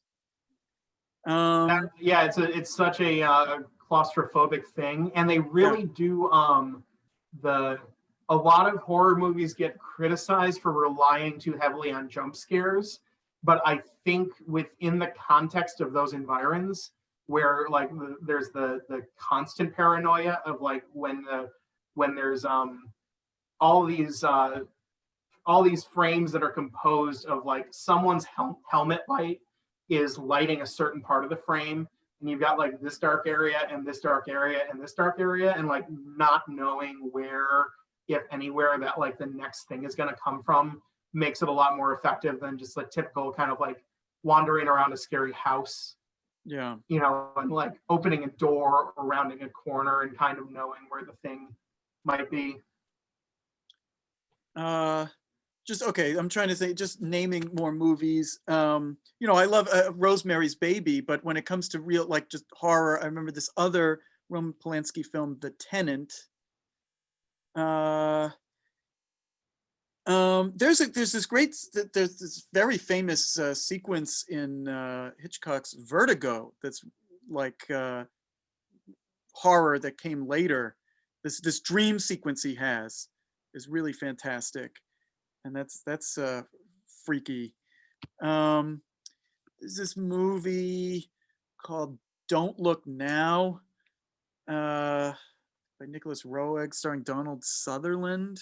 Oh, that's sort of at the very end is he thinks he's kind of chasing the phantasm of his dead child, Yes, but it's yes, actually this like terrifying little person yeah, who's wearing the same red coat, and she just like yeah. She slash, yeah. pops him. It has its one moment of great horror. I like this movie. I realized in posting on that guy's post that he kept asking me, "Do you mean this one or that one?" All these movies have been remade. I love this movie, Picnic at Hanging Rock, but the original. This is just like a haunting film. Do you know this movie? No. I don't know anymore whether maybe it's not based on a true story. It's the year 1900, and there's this like this girls' finishing school in Australia. You know, they're trying to maintain their sense of height of civilization in a place where it didn't belong. They're kind of in the Australian wilderness, and they go out on a field trip with these girls to this very ancient, just geological formation, Hanging Rock. And a couple of the girls, the very popular pretty girls at this school, they sort of go up to play while people are napping, and then they can't be found. And it's a huge, it's like, and where do they go? And they keep searching and they can't find them, and they don't know what to do. It's like their whole world has collapsed. They wandered into the place where there are weirder and worse things than they're familiar with. And it's just a haunt. It doesn't have the jump scares. It's just you feel uneasy. I really like that movie, and I like I guess for certain kinds of horror that it's very psychological. Like what would be like a dream or a real nightmare. David Lynch has made a bunch of movies that are like that, that achieve things like that. Are you a fan of Eraserhead? No, I have not made it through Eraserhead. I only made one attempt, and I couldn't. I don't know, something about that movie. I couldn't make it more than 10 minutes through that movie, even though I love some of his other. I love Mulholland Drive, which has some moments of horror, and Twin It's the Peaks, famous dumpster scene. where they go out to the dumpster, where they're Yeah. in the fast food restaurant or the diner, and they, yeah. Right, and the guy, he's just describing this dream and how awful it was, and he thinks he's And it happened here, and he's here to confront the dream. Yeah, and it's just it comes out, and it's that bad, and he can't get away from it. Yeah, that's a great scene. And I also, speaking of like movies that have kind of garnered a bad reputation because of the franchise that followed, I really think the original Saw movie is quite good horror. I did see Saw. I saw Saw. Because it's completely confined to the one room, really. You've got like this like very minor like B plot where someone's trying to find them, but like it's like 90% of it is in this room. And there's like honestly like one of the greatest twists I've ever seen, which is the dead body that you've taken to be a dead body the entire time is actually the antagonist. And then of course like Saw 2 through 67 is just torture porn. You know, let's see how creative we can get. I see. With the blood. Yeah, I guess there are some moments in that Saw movie, and what is a person willing to do to themselves. In the end, I don't know if it amounts to much for me. I like now I'm losing it here. there's this movie Cube that I like about these people trapped in the cube. It's a Canadian movie. Is it? Mhm. It's Canadian? Well, maybe I don't like it so much anymore. I don't. I'm just kidding. I don't know. I'm just getting I wanted the audience to meet Atticus. Oh, you got a cat. You still got that cat. You're in a different place now, right? Yeah. Yeah, I've moved a few times actually. A few times. Still in Ithaca. Or do you have any other horror films? I was a big fan of both Hereditary and Midsummer by Ari Aster. Oh, I have not gotten around to seeing those yet. Neither one is without its flaws, but Hereditary has some like really great, genuine scares and I won't spoil things, but like truly unexpected plot developments where like you think things that you don't think are like allowed to happen to certain characters based on like typical film plot happen, and you kind of have to deal with that. Like and then Psycho. Midsummer is just, it's not quite as frightening, and honestly there are things about the story that are completely threadbare, and like you basically there are times when you just like don't pay attention to the story because it's so stupid, but it's beautifully shot, and it's very creepy, and it explores this Scandinavian cult in a way that like you can really like. Cults are something that I have trouble identifying with because I am not a person who could ever be taken in by a cult. Yeah, I don't think so, and I don't think you would be either. Yeah, I think it takes like a specific type of person. So that it's like I got taken into the whole the Actors Workshop group. I don't know if you call it. Oh, that's not a cult.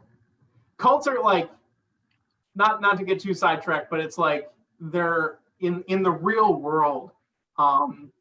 Like these entities, these organizations where people feel entirely like body and soul connected to them, and that like they have this leader that they would rather follow that leader's instructions than like use their own moral compass, and like they get convinced to like cut ties with all their family and friends and worldly possessions. Like there are things about it that I find particularly frightening because I know how many times it's happened in the real world, and yet like I can't relate at all. I don't get it. I know that it has happened. Yeah, there was just recently that like Nexium sex cult.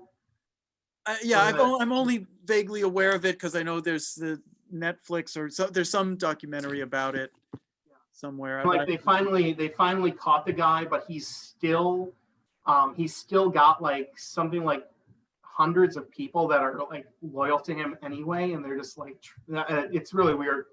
Or like the Manson family, I think these are really, really like troubled people who join these things. There's something really missing.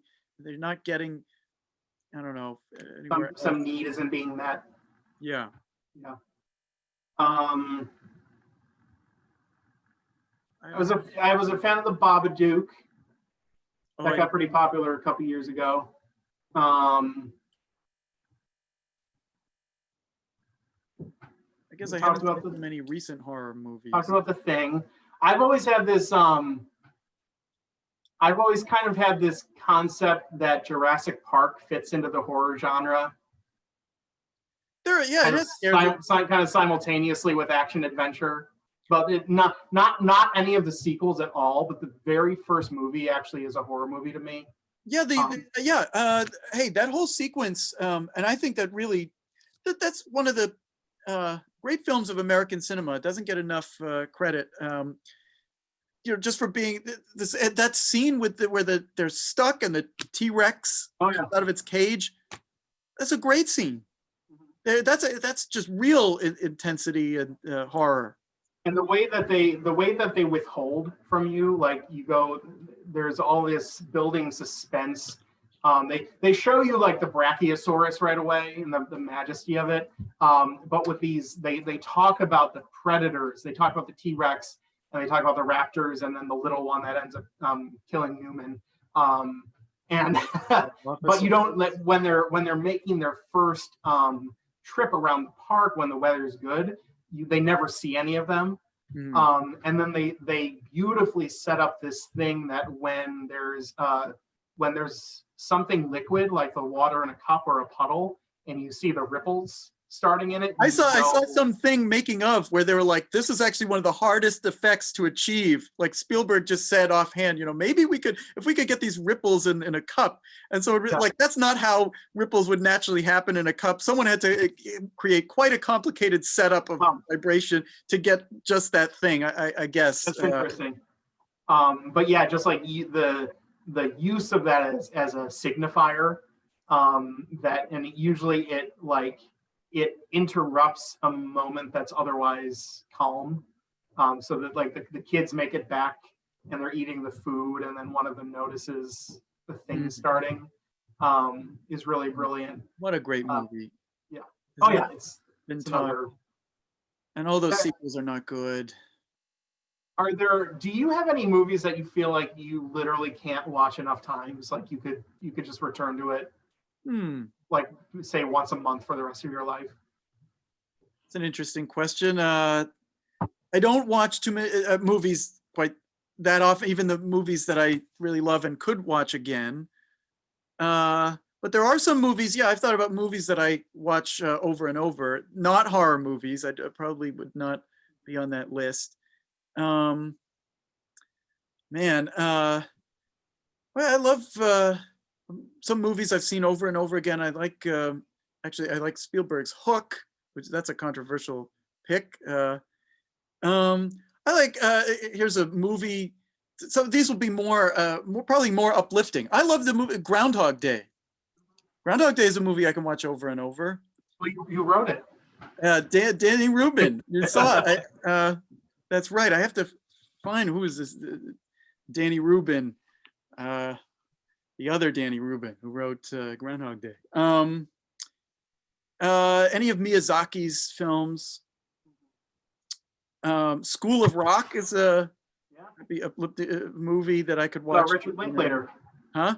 That's Linklater. That's Linklater. Yeah.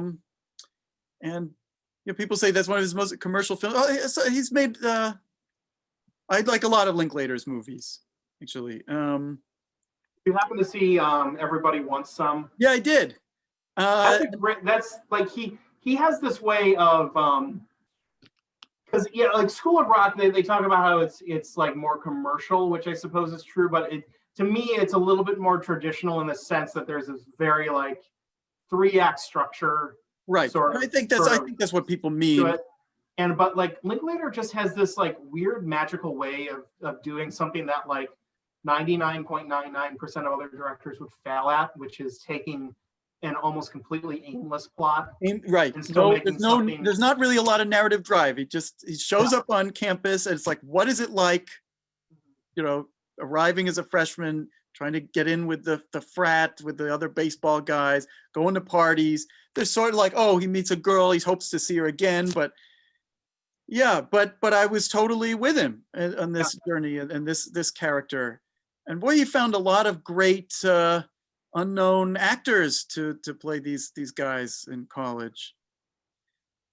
That's a very interesting thing. Not a lot of people are making movies like that, and most people who do make movies with no narrative, you really have to know what it is that you're trying to get at with a movie like that to make it work.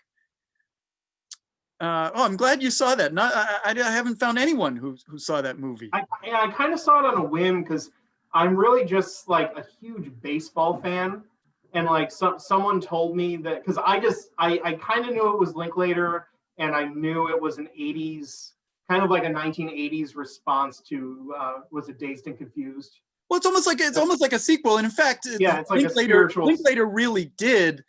Start high school in '76, like the character who's great. I forget the actor, the character he has in Dazed and Confused, who's finishing middle school, and really did go to college at, I think, at the University of Texas, but I'm not sure, in 1980, like this guy in Dazed and Confused. Yeah, but it was kind of like all I knew it was Linklater, and it was sort of a spiritual successor to Dazed and Confused.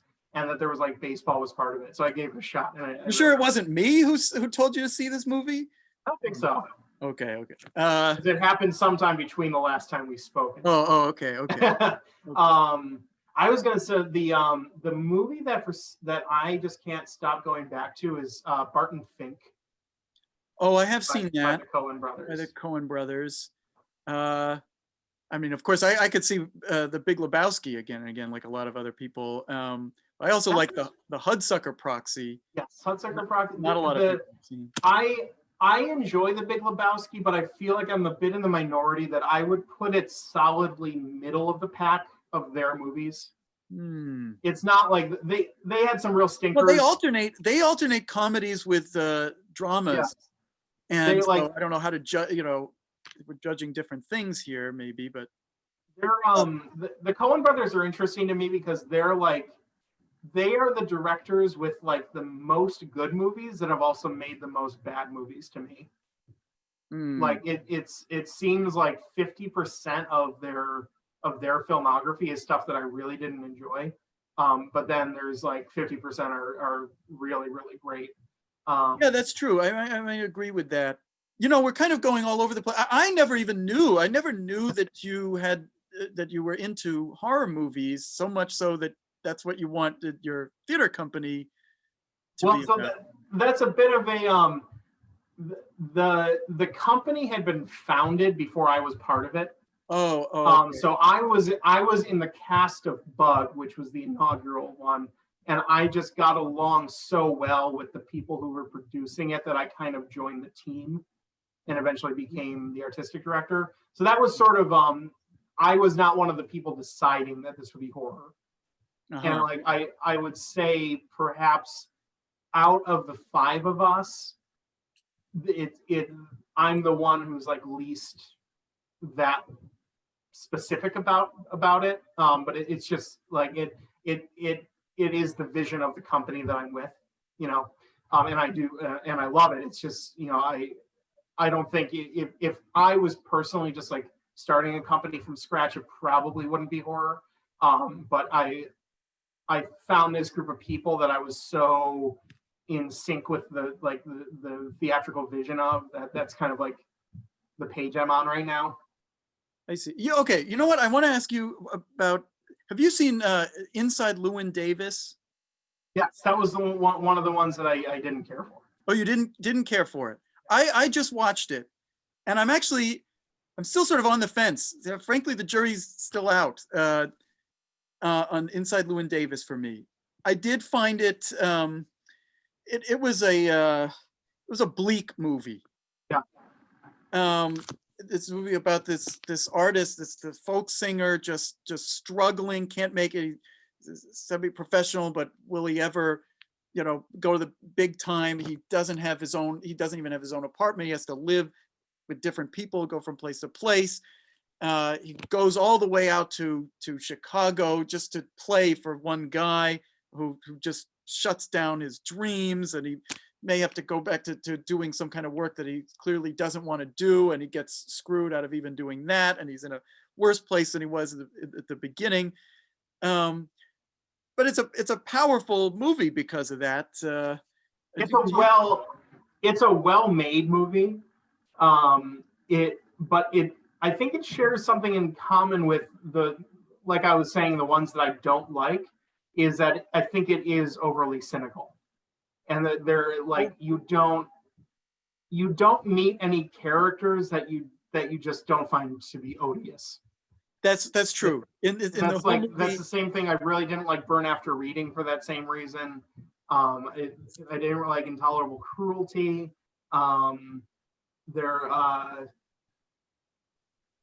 Raising Arizona, I was kind of up and down on. But yeah, I think they're the really great movies that they make are that you have people that are equally troubled, but like you can somehow like Oh Brother Where Art Thou, or Fargo. There are real identifiable like I'm on your side type people in them.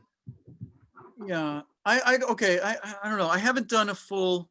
I think I'm mostly with you on your preferences of their movies. I didn't like A Serious Man. I liked I No did. I Country. did like that one. Oh, you did. I liked No Country for Old Men. Yeah, I like that. I like Fargo and The Big Lebowski, but I guess I actually I bring up Inside Llewyn Davis as a movie about a struggling artist, an artist trying to make it, um, and that's what bothers me. I feel like I'm trying to make it. Are you trying to make it? I don't think I'm trying to make it. No. What I mean by that is that if I go on to do something that's incredibly like successful and well known, I would welcome that in my life. But a few years back kind of came to this recognition that for now I'm actually most happy with like a day job that I enjoy, but that I don't love, and then an avocational thing that I love, but that doesn't pay me. That like in my own mind, that's a very good balance, because that way I'm not taking this thing that I love to do and depending on my next paycheck for it. And so that like I know some people both in Ithaca and outside of Ithaca that really they love it too, but they have chosen it as a career, and they pretty much don't work when they're not part of a project. And it's coincidentally it's been very tragic during COVID because their livelihood has just gone away. But that was well before this whole pandemic thing. I kind of made this decision that I was okay with spending 40-ish hours a week doing something that's like for me a 6 out of 10, 7 out of 10 experience, and then filling in the perimeter of my life with these like hopefully 10 out of 10 experiences, but that I don't rely on, because I don't really think that something that you're relying on can ever be that same level of just like pure childlike enjoyment. I see. That's an approach to life. No wonder you didn't like this movie Inside Llewyn Davis. I mean, Yeah, he's making himself totally miserable. Right.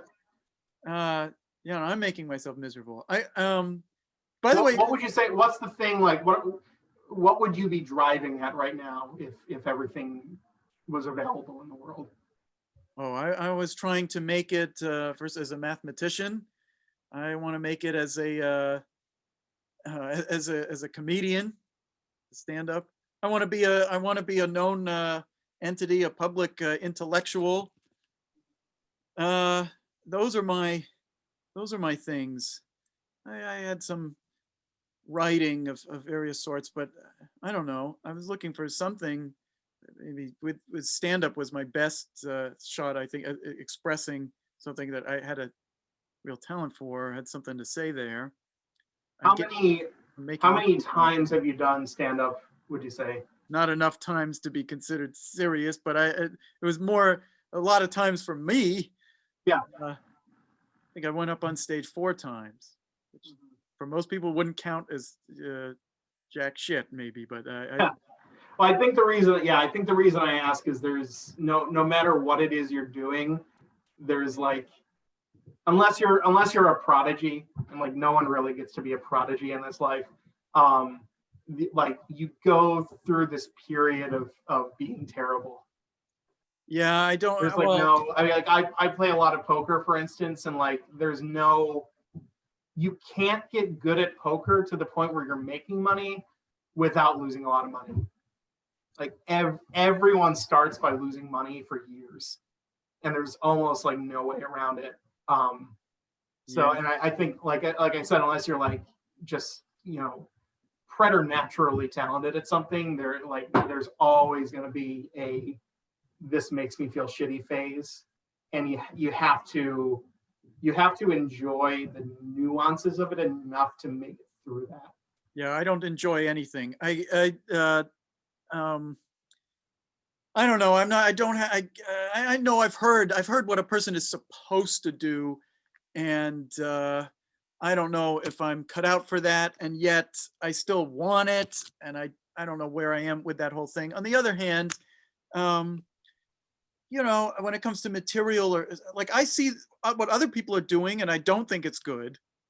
And I, you know, have in my head what I'm doing, and I know that I feel like it should be good. If it makes me laugh, I'm a very critical. Uh, yeah, I feel like it should be something. And I feel this the same way about, you know, with say with your writing. If I'm telling you, you really know what's theater is all about. And I see the other plays. Like I'm not big into theater. Sometimes I've gone to these things with other people, and I'm not impressed. And you know, it's not giving me what I want. But if you can do it, that means you should be doing it in the big time. Yeah, I definitely the daydreams that I describe often have to do with that. Um, Basically, any of the little things I'm good at in life, I kind of I'll have these extended fantasy sequences about like being recognized as like the top one in the world or something like that, like winning some big award, or like just kind of like having this personal achievement sensibility about it. And I tend to be quite competitive, not like I'm competitive whenever I'm told that there's a competition happening, if that makes sense.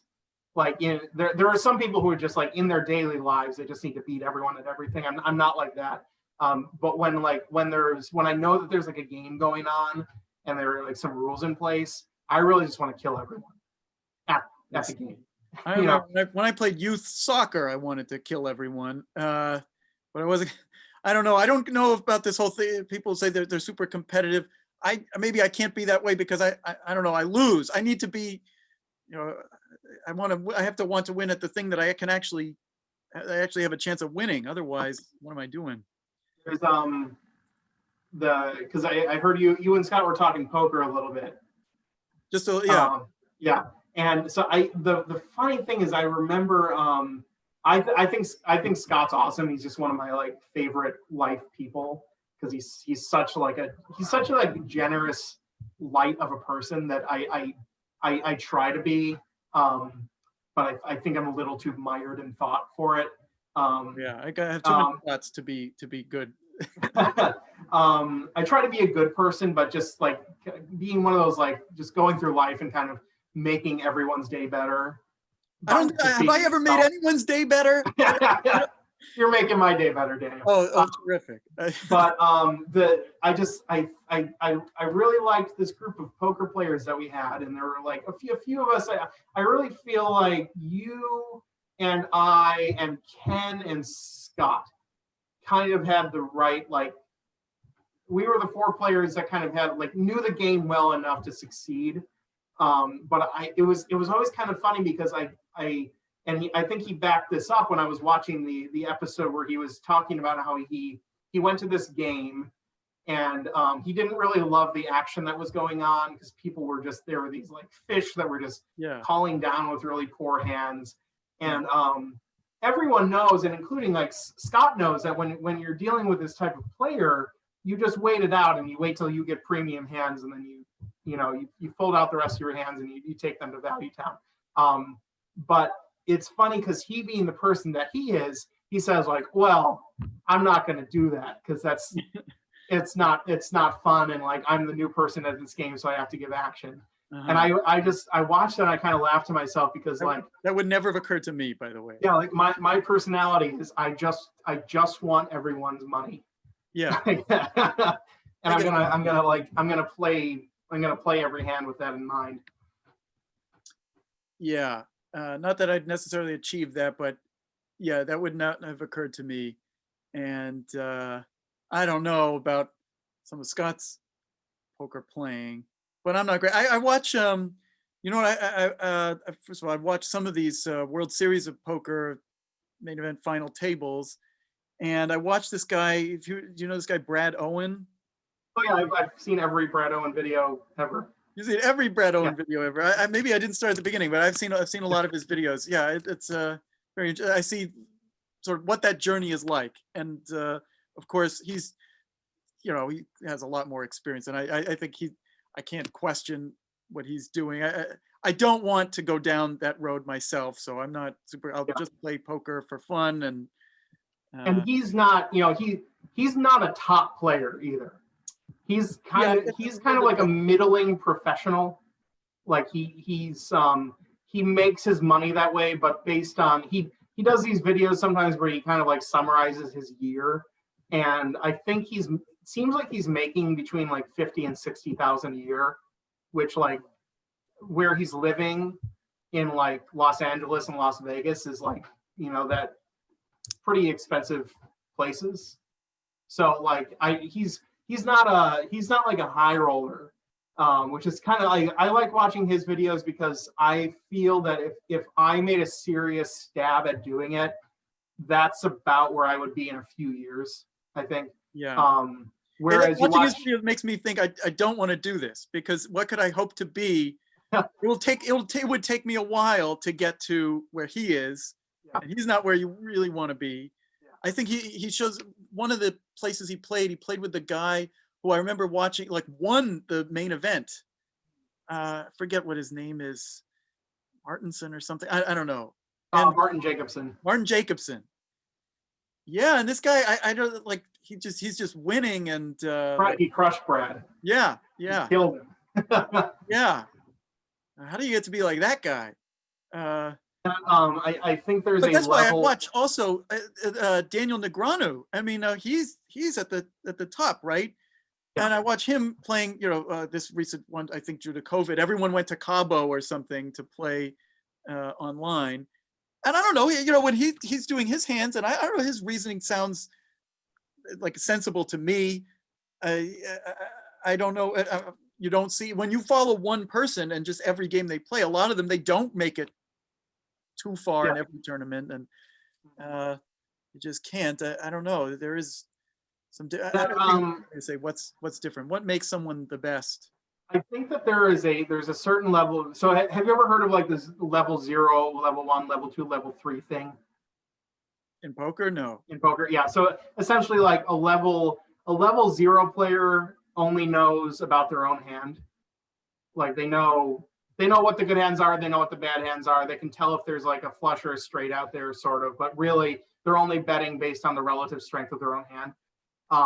Then there's level 1 where you know your own hand, and then you can start to get information about what other players might be holding. Then there's level 2, which is where they say like, this is the level where you can start to make money consistently. That's where you can think about your own hand, the other player's hand, and their perception of your hand. Mm-hmm. And then you can go up as far as you want. Level 3 would be your hand, their perception of your hand, and your perception of their perception of your hand, and then so on and so forth. And so I think they're yourself like out doing some of that. Yeah, you got to know what level the other guy is on. I feel like I'm solidly level 2. Like I make in these online games I've been making like usually between like 60 and 80% return on investment against pretty middling level of players. This is the game you want me to get into? Yeah. I think you'd do pretty well. And we're playing tomorrow if you want. All right, no, tomorrow's Halloween. We're playing next week. But anyway, I have been to like casinos where I'll be playing like the $1, $2 games where like usually if there's 9 people at the table, I'm probably either the first, second, or third best player. And then like I'll start to make a few $100s and I wander over to the 2-5 game, to the $2, $5 game. And suddenly I'm like way in over my head. And so like we think about the game as like very, it can be luck oriented, like on a hand by hand basis. But until you've been there, like you really don't understand like how solidly dominated you can be just based on this like incremental level of thinking. And I think these people like Daniel Negreanu are operating at levels that like I don't think I'll ever Yeah, but you know what? I see him folding hands to start with that I definitely would have opened with, and just his decision process, where to begin is different. And then, I don't know, when you hear him talk it out, it's not like he's talking on such a level that I can't appreciate. Like I feel like I understand what he's talking about, what's going on. I don't know. Do you have like a pretty solid understanding of like position at this point? Yes. I mean, I know what it is. How much I've, tried to use it to my advantage. I don't know. Not in our home games, only a little.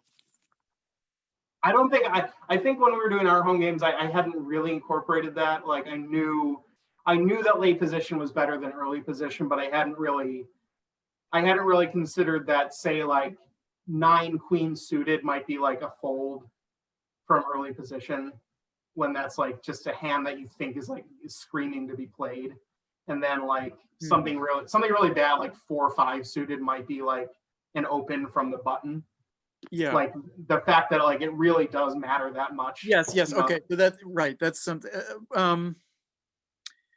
I don't know. In our home game, when people are not playing on that level, I don't know. Sometimes there seems to be a psychological advantage to betting out first. That also plays in another way. Yeah. I mean, so it's different whether you're playing with pros. So it was totally different when we went to the casino a couple of times. And I think the thing that I've also learned, because you as an experienced player can actually get like in the short term very dispirited by getting beat by inexperienced players, because they do they do these things that you've been told not to do yourself, and like you kind of have to adjust to the fact that they don't know that. And so like one example is that you just can't get them to fold if they have something.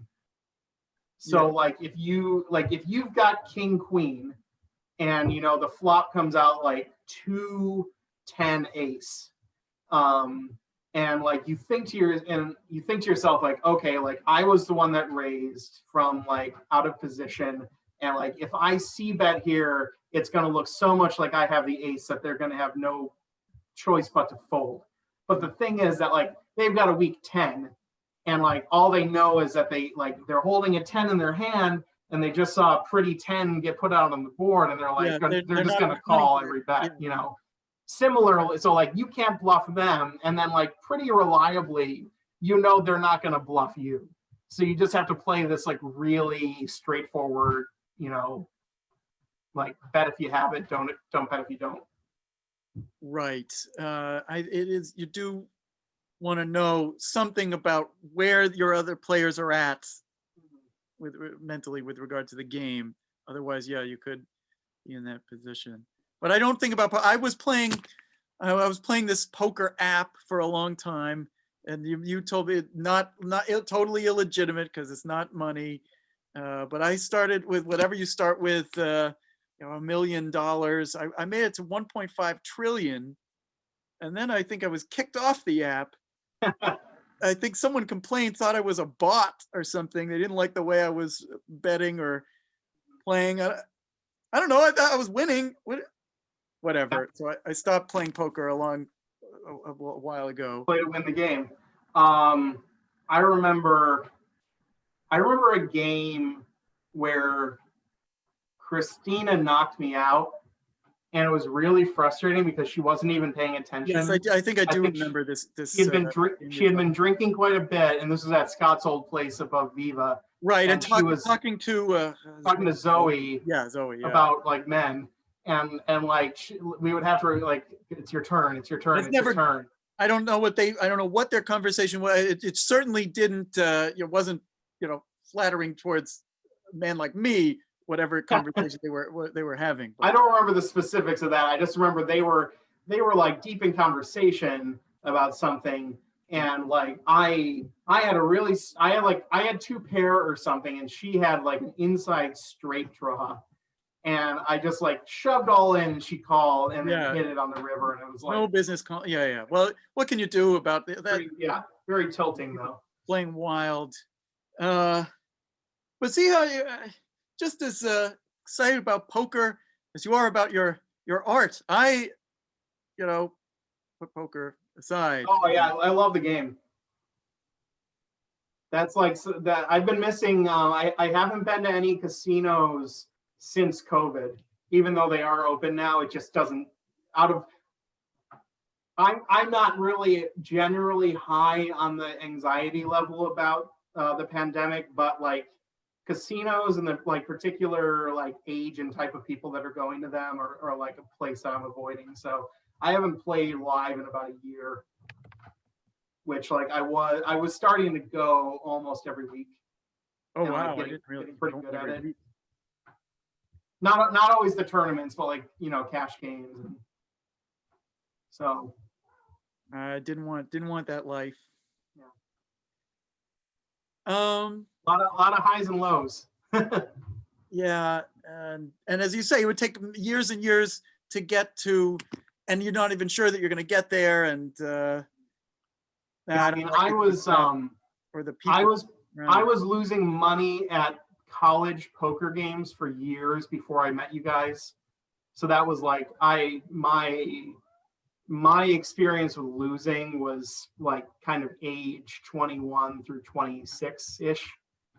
And then like I kind of stopped playing, and then like we discovered the game together sort of, and like suddenly this experience that I had from the losing, I kind of found myself at a level where I could win. Well, I think I came in. I basically learned poker from playing with you, and I think I was definitely the second play behind you in terms of first place wins. Anyway, though, yeah, go ahead. Well, I don't have I don't have a lot of insight into poker, but I guess I don't know. I guess I didn't know you. I mean, we've talked before, but your aspirations as a theater person, and you will be happy to make coffee and put on plays that you direct, sometimes write. They'll be for people in Ithaca. Ithaca's not growing. When will the world see what you have to offer?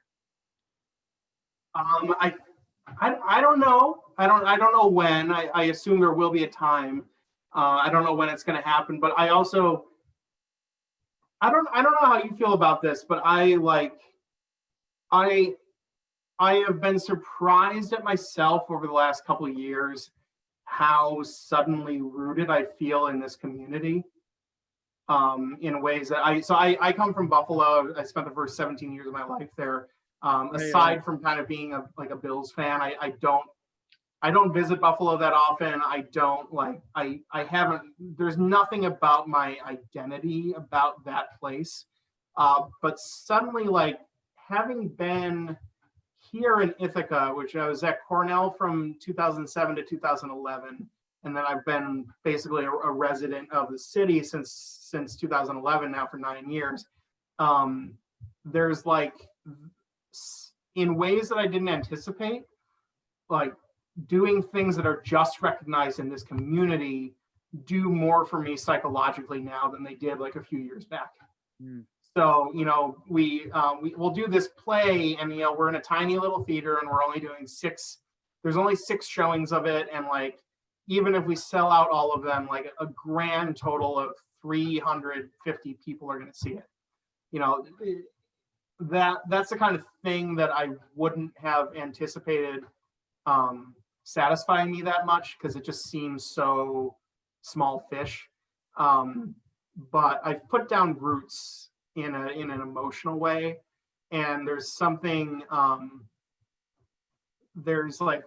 about knowing that maybe it wasn't that many people, but it's the people that I see when I go walk around downtown specifically that remembered it and that like to talk to me about it, that I get something out of.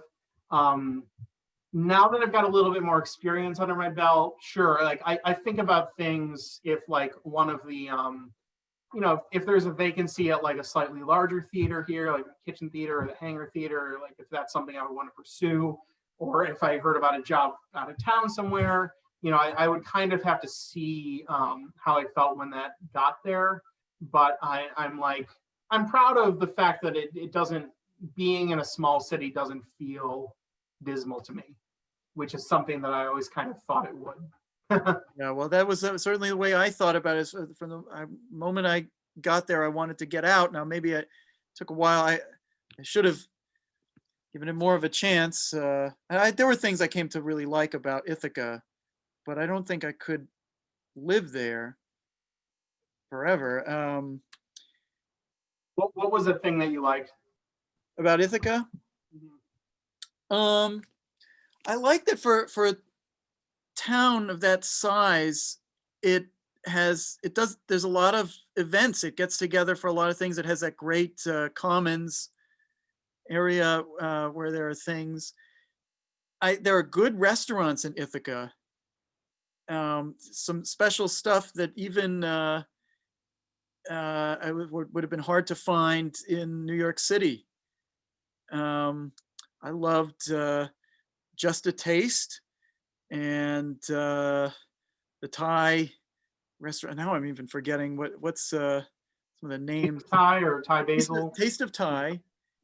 And in fact, unfortunately, there was another great restaurant, a small one, the Thai and like Laotian, which closed, which is such a shame. It had a different style of food that was also I couldn't find, or I didn't know where to find in New York City.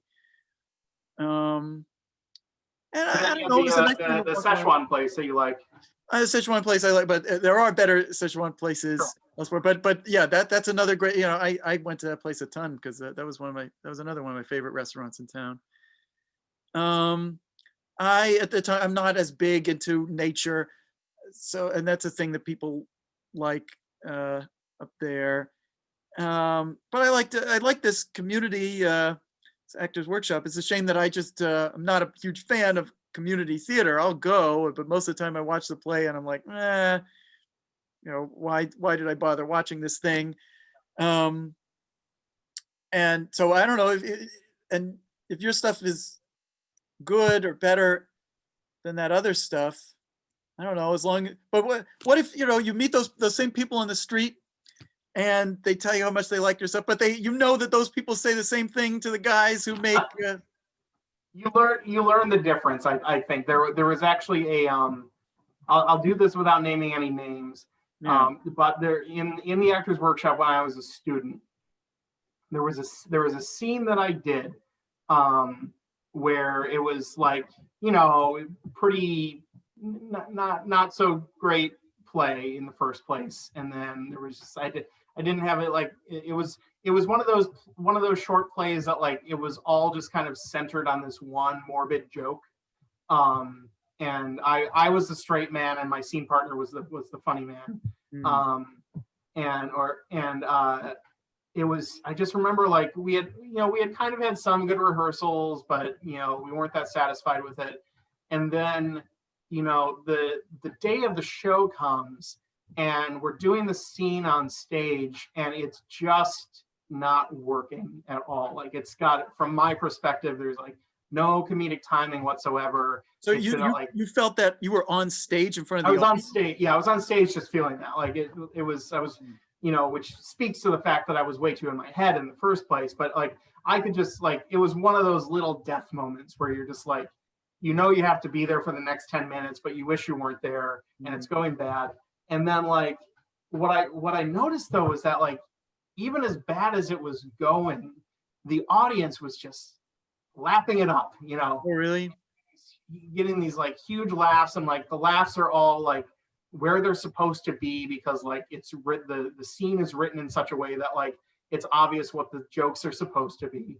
And it's like it's all family and friends, so it's like a friendly audience, and they've been instructed to laugh and stuff like that. Yeah. But I just remember feeling this like this real contempt for them, in that like I was kind of mad at myself, but I was mad at them too. And it's like we all know this is bad.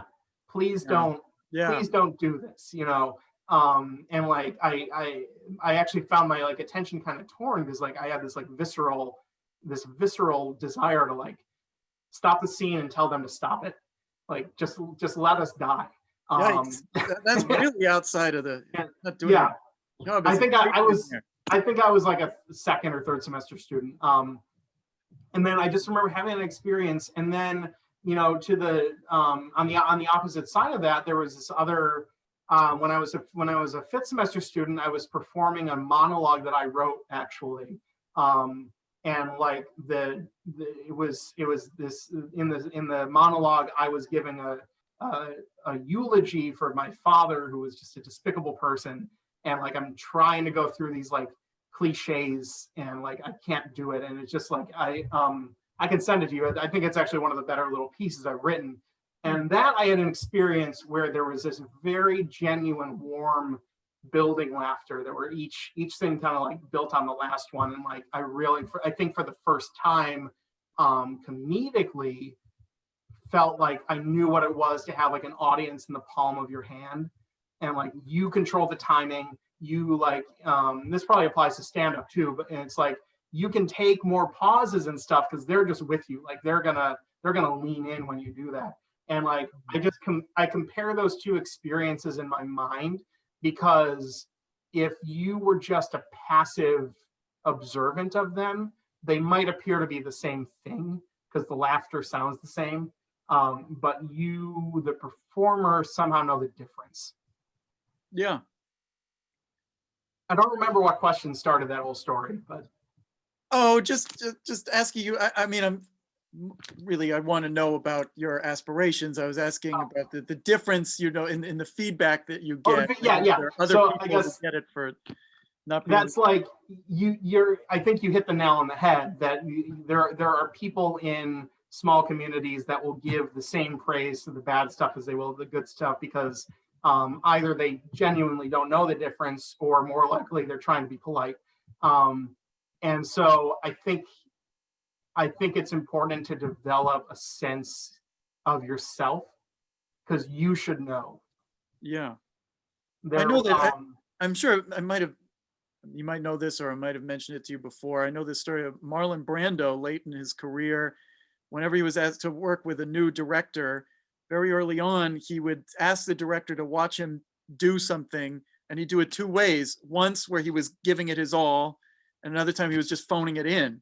And if the director couldn't tell the difference, didn't tell him, no, that way was not good, you want to do it, then he'd just walk off the set. He's just done. I'm not doing it. That's funny. I don't know if you've ever seen A Streetcar Named Desire. Yeah. That is a movie I love watching because it's because of Marlon Brando's performance in it. It's like one of the biggest Hollywood turning points ever, where you've got the rest of the cast, talented as they may have been, are essentially doing old school theatrical film acting. Yeah. And it's very, very big, and oh my goodness, and kind of this like Gone with the Wind style thing, or like just big, like the concept of like film acting versus theater acting, I don't think had been quite so like defined at that point. And then you just like get in the middle of all these like theater actors, you've got Marlon Brando just giving the most naturalistic performance. He's just like, he's just a guy talking to other people, and it sticks out in a weird way. It sticks out like a sore thumb, and it might be a more cohesive film if he weren't that way. But it's almost like watching the changing of the guard. Yeah, no, I got that exact impression. I remember the first time I watched that film. Like, this is a man. Like all these other people are playing at something. Yeah. In comes this guy, doesn't belong. He's It's like someone airdropped him into this 50s movie from the year 2020. Yeah. Same with Tom Hardy is sort of like that, I think. I enjoy. I really love his role in The Revenant. Yeah, much more than Leonardo DiCaprio. Much more than yep. Oh, I completely agree. All right, it's getting quite late, and I think are people going to watch this? Are people going to watch this someday? Maybe someday. Someday, yeah. This. We have been going well. Well, you got some good stuff here, I think. I thought it would go more in the direction of the difference between theater and film. We talked about it a little bit. Maybe not the difference with theater and film acting. I do want to I know. don't know if I've done enough. I don't think I've done enough film acting to really comment. I mean, I guess I'm still very interested in what you think you could do, even if your aspiration is not to be, I don't know, known like Lin-Manuel Miranda, but for doing something that I think has actual weight. But what would it be that you do, which would bring back, make theater something that hits more people? We're gonna make theater great again. Huh? Make theater great again. Make theater great again. Yeah, that's your motto. Yeah. Got a hat. Maybe we'll have to do a second episode sometime then. Yeah. Oh, definitely. This has been great. Yes, it's good to catch up as well. Yeah. And I'll send you the poker info.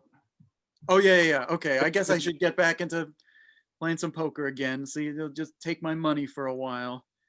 It's just $10. $10. I can. All right. All right. Great. Well, we'll talk again sometime. Sure. All right. See ya.